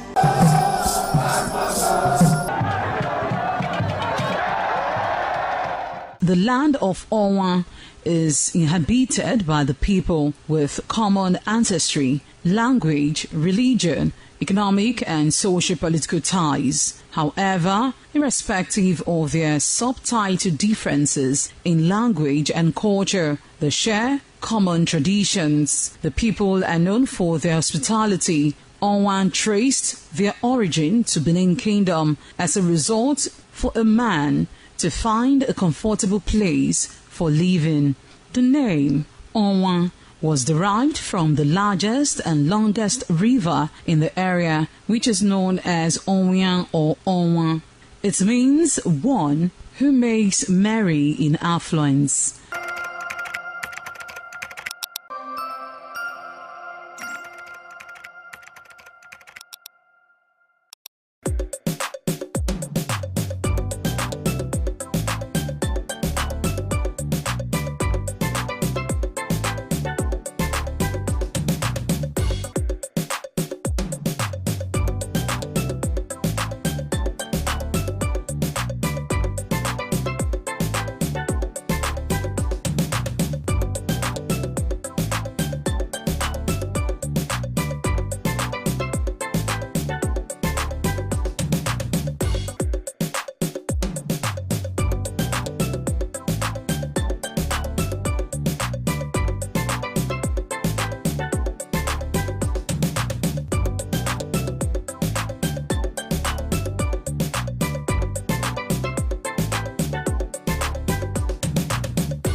All right, thank you so much. So good to know that you're still there on the program African Discourse on Independent Television. Most problematic issues in the continent is what we're looking at today. Fundamental issues, you may want to call them. And our guest on the program is Wilson Marshall. And we've, established the fact that everything boils down to leadership, But Wilson, let's begin to itemize them one after the other now. Remember I told you that recently about 60,000 Africans were asked to kind of do a vox pop on, the issues in about 32 countries, that they came out from. And of course, they itemized them, education, healthcare, and all that. Now, it will amaze you to know that the issue of education topmost. Yeah. Now, their findings is that most African youths between the age of 18 and 25 cannot afford good education. It's either the good education that they want is outside their reach, or they have to travel outside the continent to get a proper education. And a little wonder you find young stars living the continent, going to the Western world for good education and all that. So how do you think we should begin to address this issue in the continent? If we take a look at the continent, Africa is regarded as the black continent for a reason, because with due respect, Africa as a continent, when compared to other continents of the world, we are like lost in terms of almost everything. Now, when I'm talking about leadership, I'm not talking about just the president or the governor. You understand? I'm talking about each position occupied by someone to lead a particular sect. It could be religious, it could be traditional. But right now, if we go to look at the president, because he's there, up there at the echelon. Now, take a look at education. People have been able to afford good or quality education. The question now is the leadership in question. How do they rate education? Leadership in question, education, is it in their agenda? It might be there, like as a political campaign. When it comes to really doing the work about letting the populace get educated, we're talking about investing in education, in schools and all that. How truthful are they? The money earmarked for education, is it used completely for education purpose? The lecturers, the teachers, you just limit. How are they being taken care of in terms of take-home pay? Someone said that the take-home pay is not enough to take them home. No, you can just paint a picture of the teacher trying to impart knowledge on a group of persons, and the person who's taking care of the teacher is not doing enough to make that teacher comfortable. That is where we are today. Take a look at our syllabus. It's obsolete. Some schools are beginning to trying to upgrade our syllabus just to meet up with global standard. But how many schools are willing to do it? I don't know, question. Say, look, we are working with what we have. So that seems to be the excuse, because right now, as it stands, it's like the leadership in Africa, they don't place premium on education. Yeah, but what about the yearly subvention we get to see from federal government? Take, for example, like Nigeria, where you hear, subvention going to federal institutions and all that to encourage education. So what about those ones? Well, when you talk about this subvention, you get to realize one thing. Yes, it is struck at about 10 years or 20 years ago, cannot be effective of seeing this kind of season right now. Talking about now, that disparity is already there. Maybe they're talking about 2 billion in 2009. Are you supposed to maintain that 2 billion or actually to meet up with the premium standard of education in this particular point in time? Some will tell you, yes, subvention. They don't even give it. Not only in Nigeria, in other African nations, like after all, the money you want to use education, want to use for something else. Not to get to a politician and siphoning money, use a political reason, instead of facing education. The same thing also applies to the health sector. Just hold on, we're going to come to that. Fine. Let's focus more on education. Take a look at, we have various ways of teaching. How many of our teachers have been exposed to recent teaching techniques? How many of them have been trained and retrained, untrained, to infuse them with more knowledge to handle the kids of the generation? You mean with a series of different models of education? Of course, now we have. I mean, recently in Nigeria, we've had a situation whereby the federal government has changed the model for more than 4 or 5 times. Do you understand it? The skills, the technique, even if it's available, what time do they have to train themselves to get used to it? You see a teacher operating a syllabus of, let's say, 20 years ago. In schools now, they are still there. So we just cannot even operate a laptop, be like, we're not used to it, please just give us tape, let's just start teaching, we're so used to chalk and the rest of them. Why? They have not been trained to stop using chalk.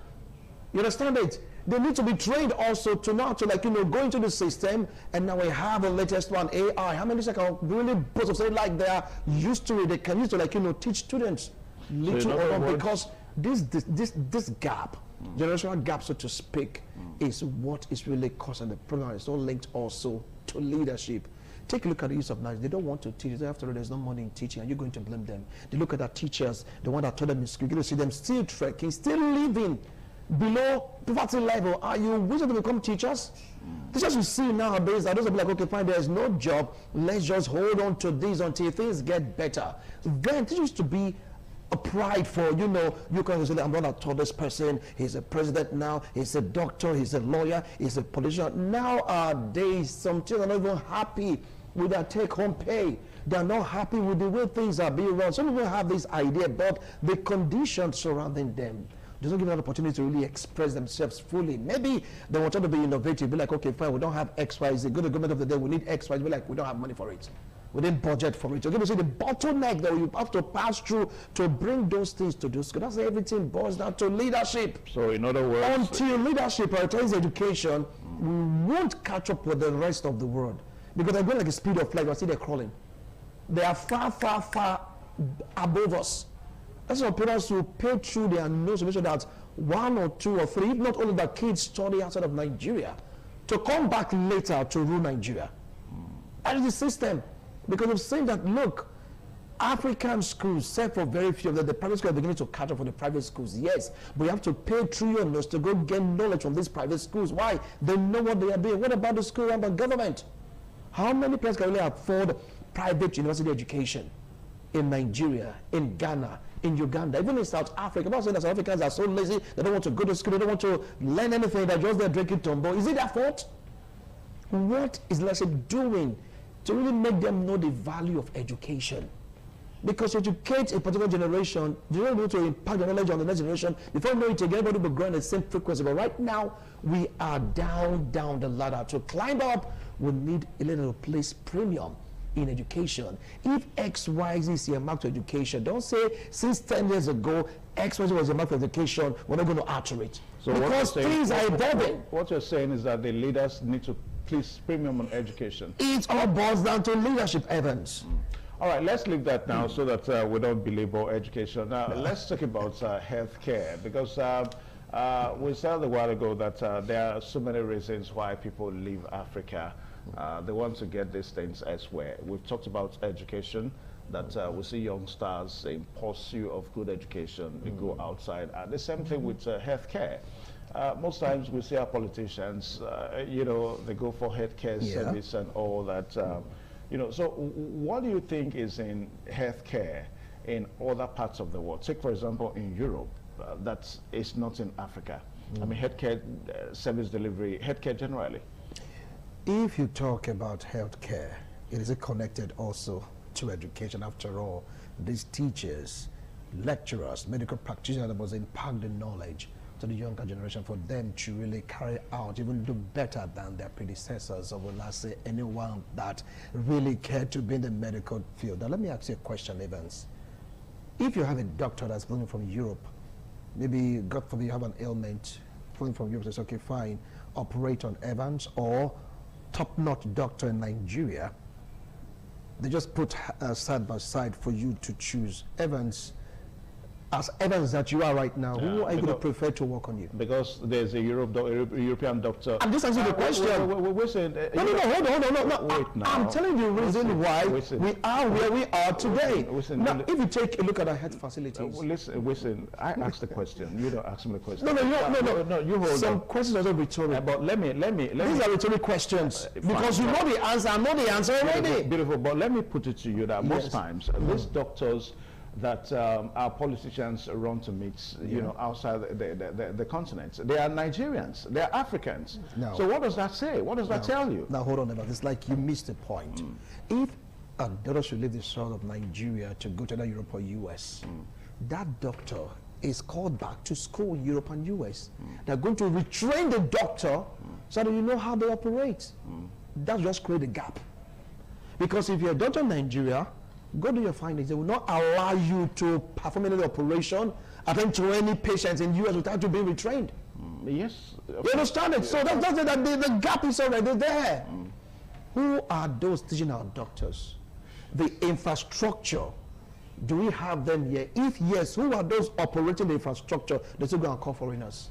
Why? We lack the basic training, hence education. We're not educated enough to operate this kind of equipment. So in other words, we don't educate our doctors enough. You see, because it's just like they are all connected. Everything is connected to leadership, from top to bottom. Now, if a Nigerian doctor should go to the US because of the rigorous training he had there, the conditions, everything, and is able to survive in the US and become a doctor, it's going to be a first-class doctor. You know why?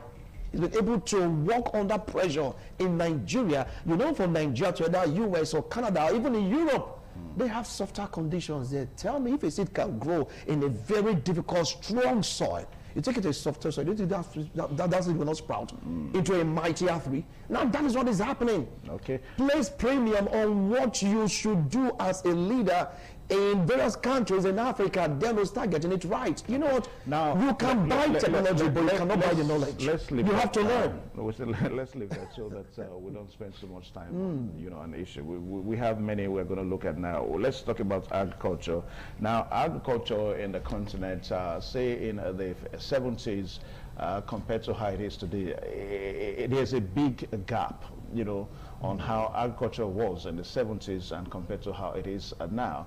Now, I remember then we had we had things like the cocoa house in Ibadan, the pyramid. Of course, we have the rice pyramids in the north and all that. Now, we don't have those things anymore in Africa. It was not just only in Nigeria that we had those things then. The cocoa house in Ibadan was just only in Nigeria. We had similar thing in Ghana, and of course some other places. Now, what do you think has changed? Why don't we have that anymore in Africa? We're talking about pyramids. You talk about cocoa house. These things are obsolete. We have better ways of preserving agricultural produce. We have far more sophisticated way of processing this produce. You talk about rice days, cocoa that's almost a cake. Now, hold on.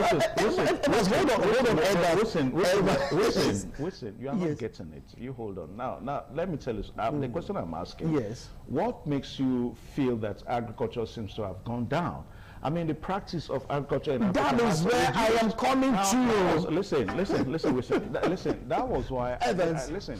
I made an example of the cocoa house. Yes. We used to have cocoa house. And I said that those are obsolete. We used to have rice pyramid in North. Obsolete. Now all those things were as a result of the agricultural activities that people went to in Africa. But right now we don't have them anymore. So in other words, it seems that people are no more going into agricultural activities in Africa. So what is going on? No, Evans, you know what? When you mentioned those, I feel like these are like in the 50s. In the 60s, do they have it now globally? The answer is no. If they have it now globally? Do they have it globally? The answer is no, because they have sophisticated ways of preserving agricultural produce. Okay, now, so let's come to hold on. Let's come to technology. Why don't we have them? That is what I'm coming to right now. Yeah. We're talking about technology, innovation, even agriculture. That's where education comes into play. What we are practicing right now, it is so obsolete that they will not be able to feed us as a country. Do you know what others are practicing? Do you know what they're doing to enhance agriculture? Do you know the kind of things they do to enhance their seedlings? You get to hear import this seedling, that seedling. It's coming from other countries that they took it from us here. So they improved on it. Why are we not doing that here? Because of leadership and the passage of knowledge from one generation to the other. There's a big gap, a huge gap. Forget money. If you get the techniques right, money will come. How come Malaysia came to Nigeria to pick seedlings, and right now they are doing $500? Do you think that if the same seedling they came here to pick, they've improved on it already? Technologically speaking, they've improved on it. Gene therapy, they've improved on it, and we are still using the old stock. So tell me, how can we catch up with them if we are not trained, if we are not, if our leadership don't place premium on all this that you've mentioned? It all boils down to leadership. There is this straight line that's connecting everything. You get one thing right, others, my friend, will fall into place. Agriculture, health, employment, anything you want to mention right now, it all boils down to leadership. Anyway, because of time, let's just quickly hint on security. Security outside Africa is different compared to what we have here. What's going on? Well, right now, it's like Africa has just been exposed to insecurity for the very first time in a long time. We don't really know how to go about it. That's the truth. Way back in the 50s, we are used to, apart from the civil, we used to this, let's leave and let's leave. You understand it? But right now, you get to see marauders, you get to see kidnappers, you get to see terrorists. It's all new to us. No excuse for the government of the day. If Traore can do it, why can't some other African nations do it? Do you understand? It's all about technology. It's all about sincerity of purpose. You know the story of Nigeria too, where military men complain about sabotage, complain about X, Y, Z, no motivation and all that. If you can put everything in place, though we're still to combat terrorism, we will get there eventually if our leaders are sincere. So what is when I mean leadership, I'm not talking about only president. You have the imams, you have the pastors, you have traditional institutions, they're all there. If they can put their heads together and have a singular purpose of defeating insecurity, I'll tell you, Africa is to be the most peaceful continent on planet Earth. Now, what is Traore doing in Burkina Faso that other leaders need to learn from? He's sincere. It's sincere? That's one thing, he's sincere. It's an open book. My people, this is where we are going. And they'll see him doing it. My people, we have to tighten our belt. And he to be the first to tighten his own belt, or like, you know what I'm talking about. I'm talking about tighten our belt and they're balling. It's not the leadership. My people right now, hold on, it's leadership. My people, we are placing premium education, or your school innovation will start, free education for all. Listen, what is the suggestion of the leaders? Listen, what is Traore doing? People will definitely come into that particular disposition, that particular leader. Listen, you don't listen to me. You don't listen. No, you said what is he doing? What is Traore doing in security in Burkina Faso that all African leaders need to do? And I told you sincerity. How? Sincere in what sense? No, okay, fine. Let's take a look at the drone technology used to bring it to Burkina Faso. You heard about that? Yes. If there was a sincerity of purpose, would you see him doing that? Is Nigeria more fortunate than Burkina Faso? Sincerity of leadership, because he wants it to stop. And he's willing to stop it. How many leaders now in Africa, if they are not gaining from it, do you think they'll be sincere fighting insecurity? Anyway, because of time factor, we end the discussion here today, and I want to say a very big thank you to you, Wisin, for joining us on the program today. You're welcome. Discuss, and we've looked at most basic fundamental issues in the continent. We talked about education, healthcare, and security, and also we also talk about infrastructure. There seems to be a lack of infrastructure in the continent. So until the same time and next week when we come with another topic. My name is Evan Sunokoge.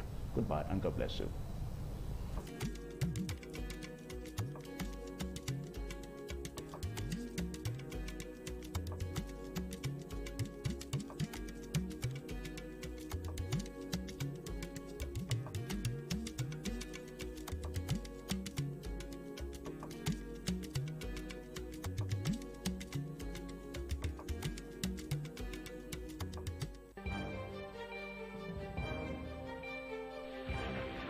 This is ITV.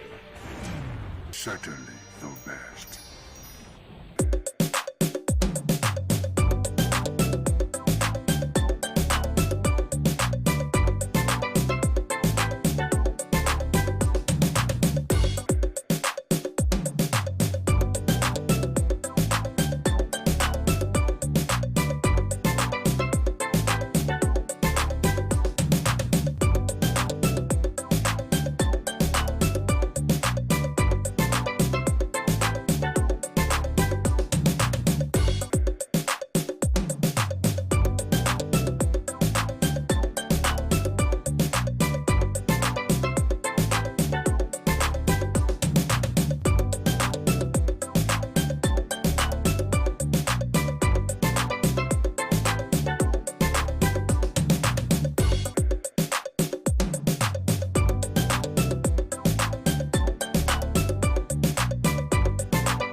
ITV, certainly the best.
ITV, certainly the best.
qui mange à donner au mains.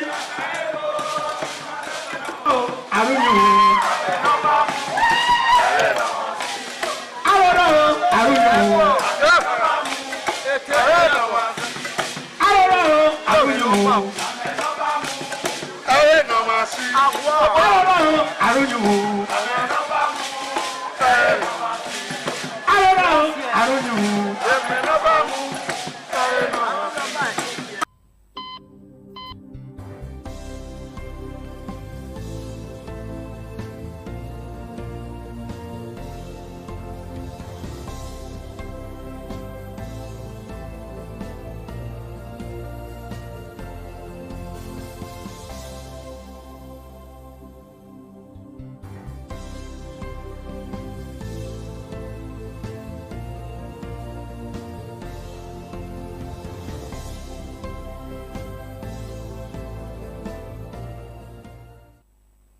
Every 2 seconds, someone needs blood. Car crashes, childbirth, cancer, sickle cell. One donation takes 10 minutes and gets spilled into red cells, plasma, and others. The medical people will tell you. And that's up to 3 lives per person who shows up to donate blood. 3 lives by one person who turn out, who turns up, who comes forward, who willingly donate blood to save somebody. We're talking about World Donor Day, why you should care. But the theme for this year, one drop of humanity, give blood, saves life. Yesterday was actually World Blood Donor Day, June 14. I'm just sitting here wondering how it will feel like to donate blood. I have never donated what I have received. I don't know if you have donated. I don't know if you're qualified to donate. And if you're qualified to donate, why are you not donating? So we have 2 beautiful women in the house. They are going to be talking to us. They are scientists. Abby, is that a scientist? Medical laboratory scientists. Medical laboratory scientists, and they are here to talk to us about World Blood Donor Day, why you as a human being should care. So join me to welcome Mrs. Ebengu Mabel, Deputy Director, HOD Hematology, Blood Transfusion Department, and incidentally, she's the Chairman, Organizing Committee for this year's 2026 Blood Donor Day activities. You're welcome, Madam. A pleasure to have you join us. Thank you very much. And I also have Ajato Perpetua Isoke. She is a Chief Medical Laboratory Scientist from the University of Benin Teaching Hospital. It's a pleasure to have you, beautiful women, join us on the show today. Thank you. So walk us through World Blood Donor Day. June 14, all over the world, is a day set aside as World Blood Donors Day. It is the day that will acknowledge the voluntary donors, those that have been giving blood to people from the onset. Okay. And it's also a day set aside to sensitize those that have not been given, so that they will know that such program is going on. So that they will know when they give blood, they are saving lives. And giving blood also helps to both the recipient and the donor. That's fantastic. Okay, let me ask you, Soke. World Health Organization recommends that 1% of a country's population should donate blood yearly, just 1% of a country's population. And sad to note that Nigeria is around 0.3%, not even up to 1% of people who come out to donate blood. And is it true that Nigeria is really running empty on blood bank? Yes, very, very low. Because we have some other African countries currently that have 100% voluntary donation. Nigeria is not one of them. That's why we are here to preach voluntary blood donation, which will help. Because most times we have people die from anemia, which is shortage of blood. Of course. We have people accident victims, and most times we're always looking for blood. And because of this blood shortage, many people now are now entering into the blood market and look at it as a way to make money, which ideally is not supposed to be so. So when we are preaching, no, take that again. Many people are going into the market to donate blood. Are looking at blood as a commercial commodity, which ideally is not supposed to be so. Because you know, naturally, when there is demand, when the demand is high and the supply is low, it creates a gap. So we are here to preach voluntary donation. If you donate and the need, that gap, that demand and supply is no longer there, the people will tend to donate for their relatives, donate for their friends, donate for their church members. Therefore, we have so there's a huge gap between those who are donating and the blood that we have. Okay. And you also said that people are seeing it as a commercial venture. Why do hospitals collect money for blood? I don't know about private hospitals. I'm from the University of Nutrition Hospital. And people don't give blood free? No, we do. You don't? No, we do. Let me come again. In UBTH, we give free blood for donated blood. That's why I brought it up, that people looked at it now as a way to make money. If you come to I have bought blood twice at UBTH. That is what I'm telling you. I'm telling you based on what I know and what I have seen. Let me explain. Based on I'm an authority in this issue now. These are the minds we are here to correct. That's why we are here. That's the reason we came here, to correct a lot of things and the wrong assumptions that people have taken. Okay, let me break your heart. There was this certain year I had to go for a medical procedure, and I bought 2 pints of blood. Okay. There was no blood in your facility. I was told that there was no match. I went outside to buy. Took it to your blood bank. Okay. And I didn't use it. It was not refunded. Okay, ma'am. That's where the challenge is. I still give me my money back. Take back. Let me explain something. Let us explain. Let me explain my own to you. And this is the same thing a lot of persons are complaining about, that they buy from outside. Yes. Because you don't have their type. Okay. They now buy from outside. They bring it in. Maybe somebody brings like 3 to 5 pints of blood. That person ends up using 1 or 2. The remaining I'm not going to keep and give me my money back. Okay, but you're not giving me my money back. The blood, was it bought from UBTH? No. Like you rightly said, you bought it from outside. Collect time? No, we are coming to that. You bought from outside. That means I was advised to, because people didn't have. Yes. Why don't we have? That's why we are here. We are pushing voluntary blood. It's a cycle. We don't have, because people don't donate. You don't open a tap and blood comes out. But it is still part of the bill you give to people. No, we don't. No. I will catch you people. No, don't worry. No, ma. That is why we are here. We are here to correct. No, we are here to correct a lot of assumptions and a lot of wrong misconceptions. Okay. The blood you pay to, the money you pay to UBTH is for your screening. Screening of that pint you got. Most times we tell patient relative donate. Okay. Most times when people buy blood, it's because their relatives has refused to donate. And that is like a last resort. We even discourage it in not totality. Okay, so let me move to Mabel now. I don't want you to dissipate your energy. All right, Mabel, let's look at the issue of people not wanting to donate blood for several reasons. All right, some will claim that no, I cannot donate blood, or my blood will finish, or if I donate blood now, they always put some spiritual things attached to it. So tell us some of the myths that we should demystify some myths for us today. At least you have all the myths at your fingertips. Just demystify. Okay. Donation of blood is very safe for the donor. Okay. And the recipient. Okay. When you donate blood, you have the feelings of saving life. Okay. And voluntary donors that we are preaching about now, they are the safest type of blood donors that is supposed to be in circulation. Okay, voluntary donors. Voluntary donors, not paid commercial donors, voluntary donors. Then as you give blood as well, your bone marrow will regenerate, function well, let me use that language so that people will understand me, to produce. So it's even healthy for you as a donor to donate blood. Whether it's a what? I said, so it's even healthy for the donor. For you to donate blood, because you will be tested that you have enough in your circulation. Okay. You will be asked some certain questions. You are healthy, you are not. There are criteria for blood donation. So when you pass those criteria, we will now screen you and bleed you. Okay. So it's safer for you to donate blood. So because as a donor, it will be of benefit to even you, not just the recipient.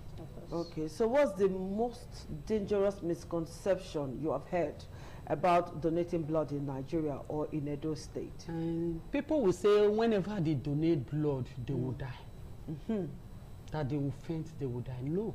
Okay. When you donate blood, you will not die. You will still be alive. Okay. Whether you donate that blood or not, there is a time we call lifespan of blood in the circulation, which is 120 days. If you have enough, you are not donating. Once you get to that 120 days, that blood will leave your circulation. How? There is a way the body system is programmed. Okay. Through the hemolysis and it gets rid of through your spleen and others to the heart of your body. Is this program. The lifespan of red blood cells is 120 days. So we always advise people donate blood if you have access to save life. The person you might be saving at that particular time may not know you, but the person will be alive because of the blood you donated. So if you can talk to me, who exactly can donate blood? Who are the set of people? Healthy individuals. Nigeria, we use adults above 18 years. Okay. Your weight should be above 50 kg. Okay. You understand? Your PCV, which is the hemoglobin level, depending on how you look at it, should be between 12 grams per DL for female, 30 grams per DL for male. Okay. Can a woman donate blood? Yes, a woman can comfortably. Even me, I've donated more than 15 times. When I tell people to say, this is your small body, I'll say, yes. It's not by size. You might be slim, you can donate. A woman can donate when she's not on her period. You are not pregnant. You are not pregnant, you are not breastfeeding. And before donation for every individual, we always check to be sure that you are fit, and we normally use WHO standard to be sure you have enough for yourself and extra to give up. So when somebody donates blood, what happens to the person? What do you give to the person? How does the person recuperate? When somebody donates blood, we follow the patient all by calling. That is voluntary donor. Okay. We follow them all by calling them. How are you feeling? On that particular day, we give them refreshment. Okay. We also appreciate them for coming to save a life. Okay. Because 1 pint of blood can save 3 persons. Depends on the type of product that is needed for treatment, for the therapy. So we follow up by calling. How are you feeling? The moment they leave there, when they get to, we have a counselor that follow up to check on them. How are you feeling? Is there any complaint? Most times they always give us feedback and say they are healthy, that they are even happy. Some will tell you we are lighter, that we even feel happy saving lives. That's interesting. Now let's revisit this issue of selling blood. Is there is there any criminal case against all those people? Is it criminal to sell blood? Let me put it that way. Is it criminal to sell blood?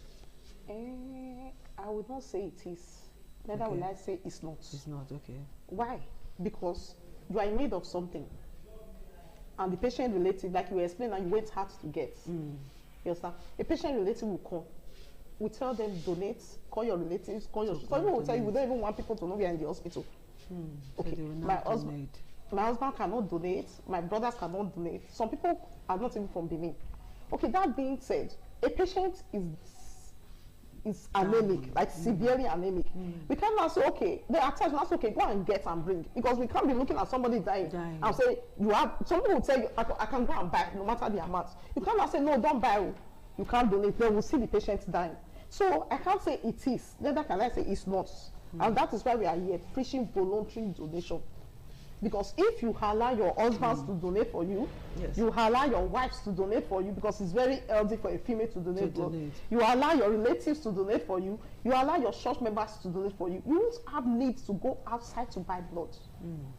You won't have need. What if they are not of the same blood type? Yeah, it's rare. Before you go through the families, you must see somebody that is compatible. Okay. Because the blood you are even buying outside is not as fit as the one your relatives will bring. because there's supposed to be some standard and some criteria for this donation. Like for males, till every 3 months, for female, every 4 months. Okay, there is this talk that O negative is called universal donor.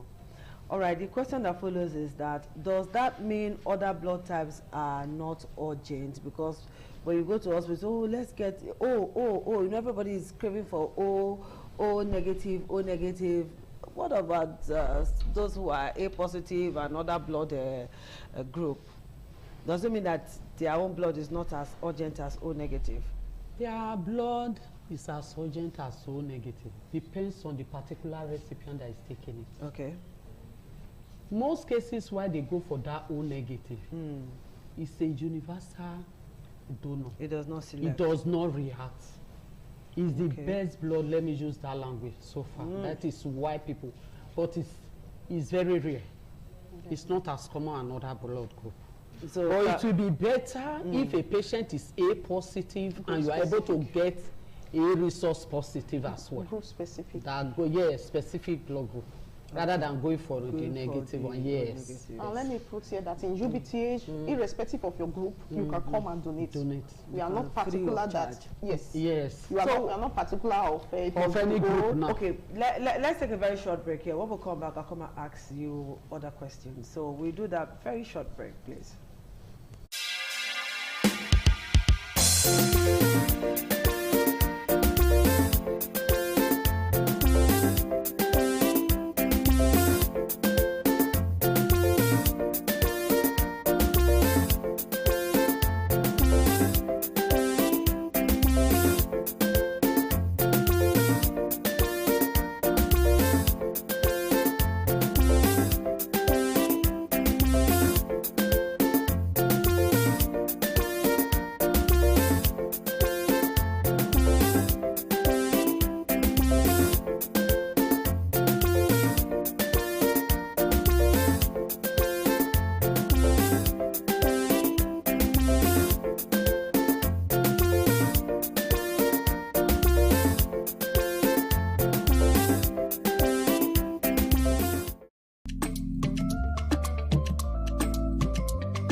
The man went out to bring in thugs to come and beat her. Yeah. In a situation like that, do you think women would have seen that and still want to speak?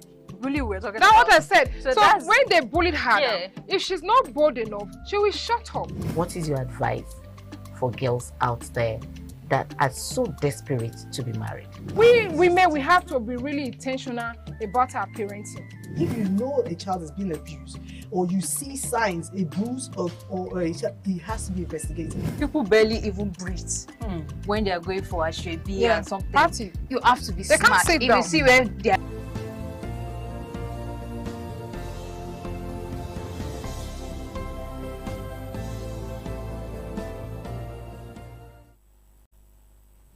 Thank you so much for staying tuned to the program Healthy Living, and we are looking at why you should care, why you should donate blood, all right, why you should save lives in our society.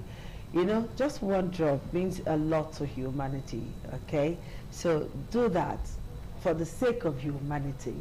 I know that regardless of what and what not is bedeviling the nation, and there are some persons with that heart of gold who can do that. So if I want to donate blood now, beautiful ladies, what are the steps I should take? Okay. What are the things I should consider first before walking to any center to donate blood? Okay. If you want to donate blood now, first of all, you have to be healthy. Very healthy. Very healthy. You No are not on underline. drugs. Okay, you're not on drugs. You are not on drugs.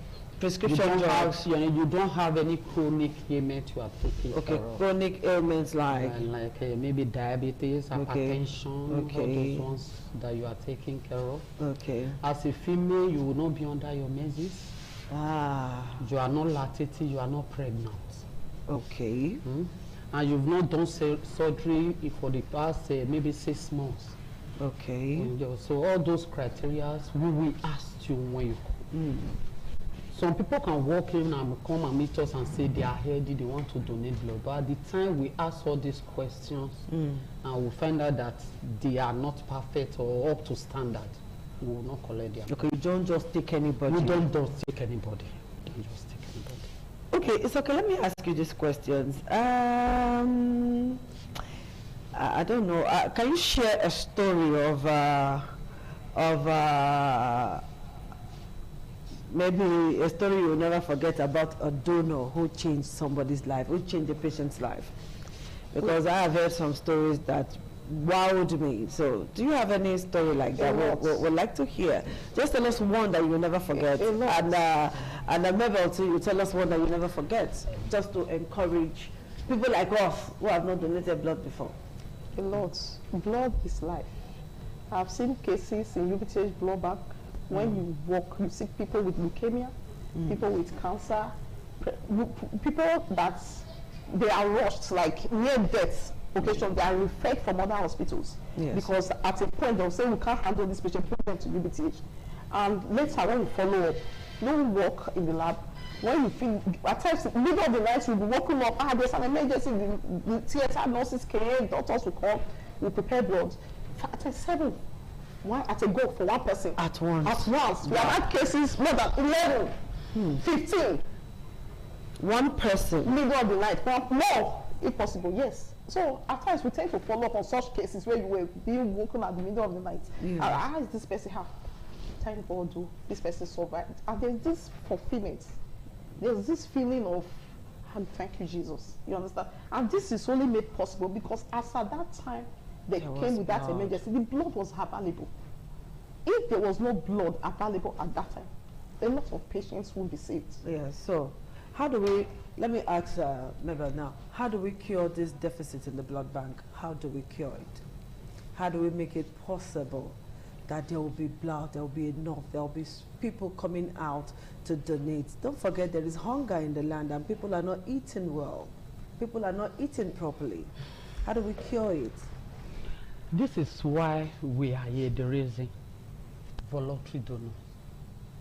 We need them to be around so that we'll be able to meet up with the demand in the blood bank.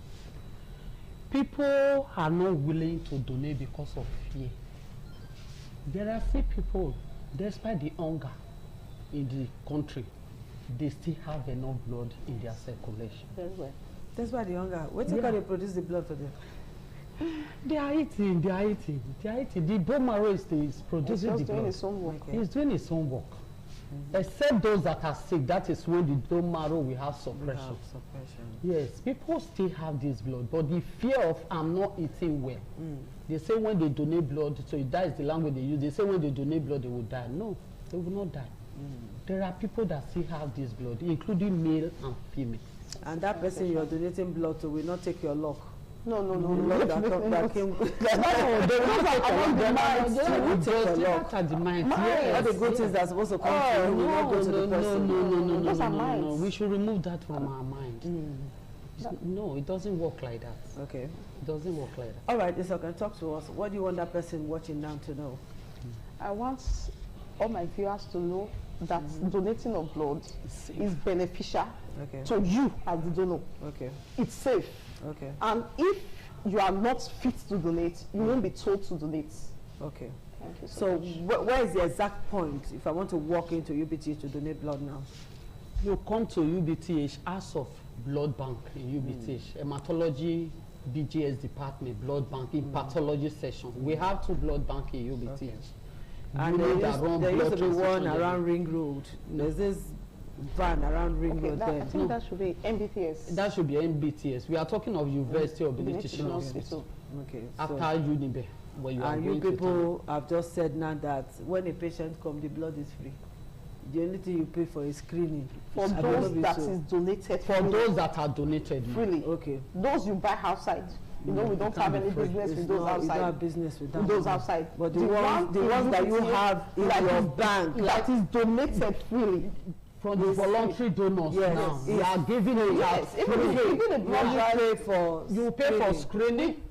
And you pay for saving of banking the blood. No, we are not even putting those we are not putting into it. We did a drive on 11th in UBTH helipad. And those blood, I'm proud to say that those blood will be given freely to individuals that need it.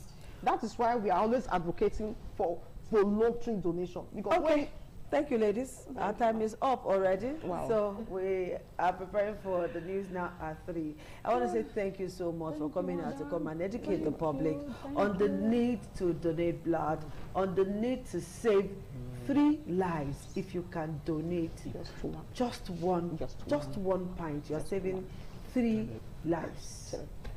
Thank you so much. We'll see you again on the program. Healthy Living. Bye-bye. Thank you very much. Thank you, ma.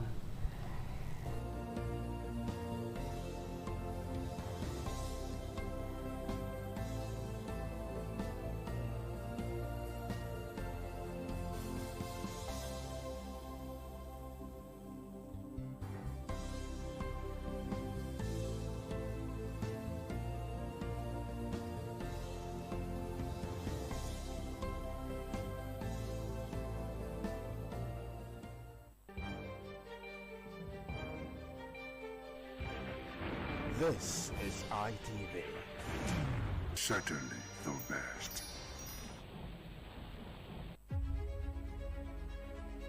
Edo State. Addressing them over dragging on both sides. You cannot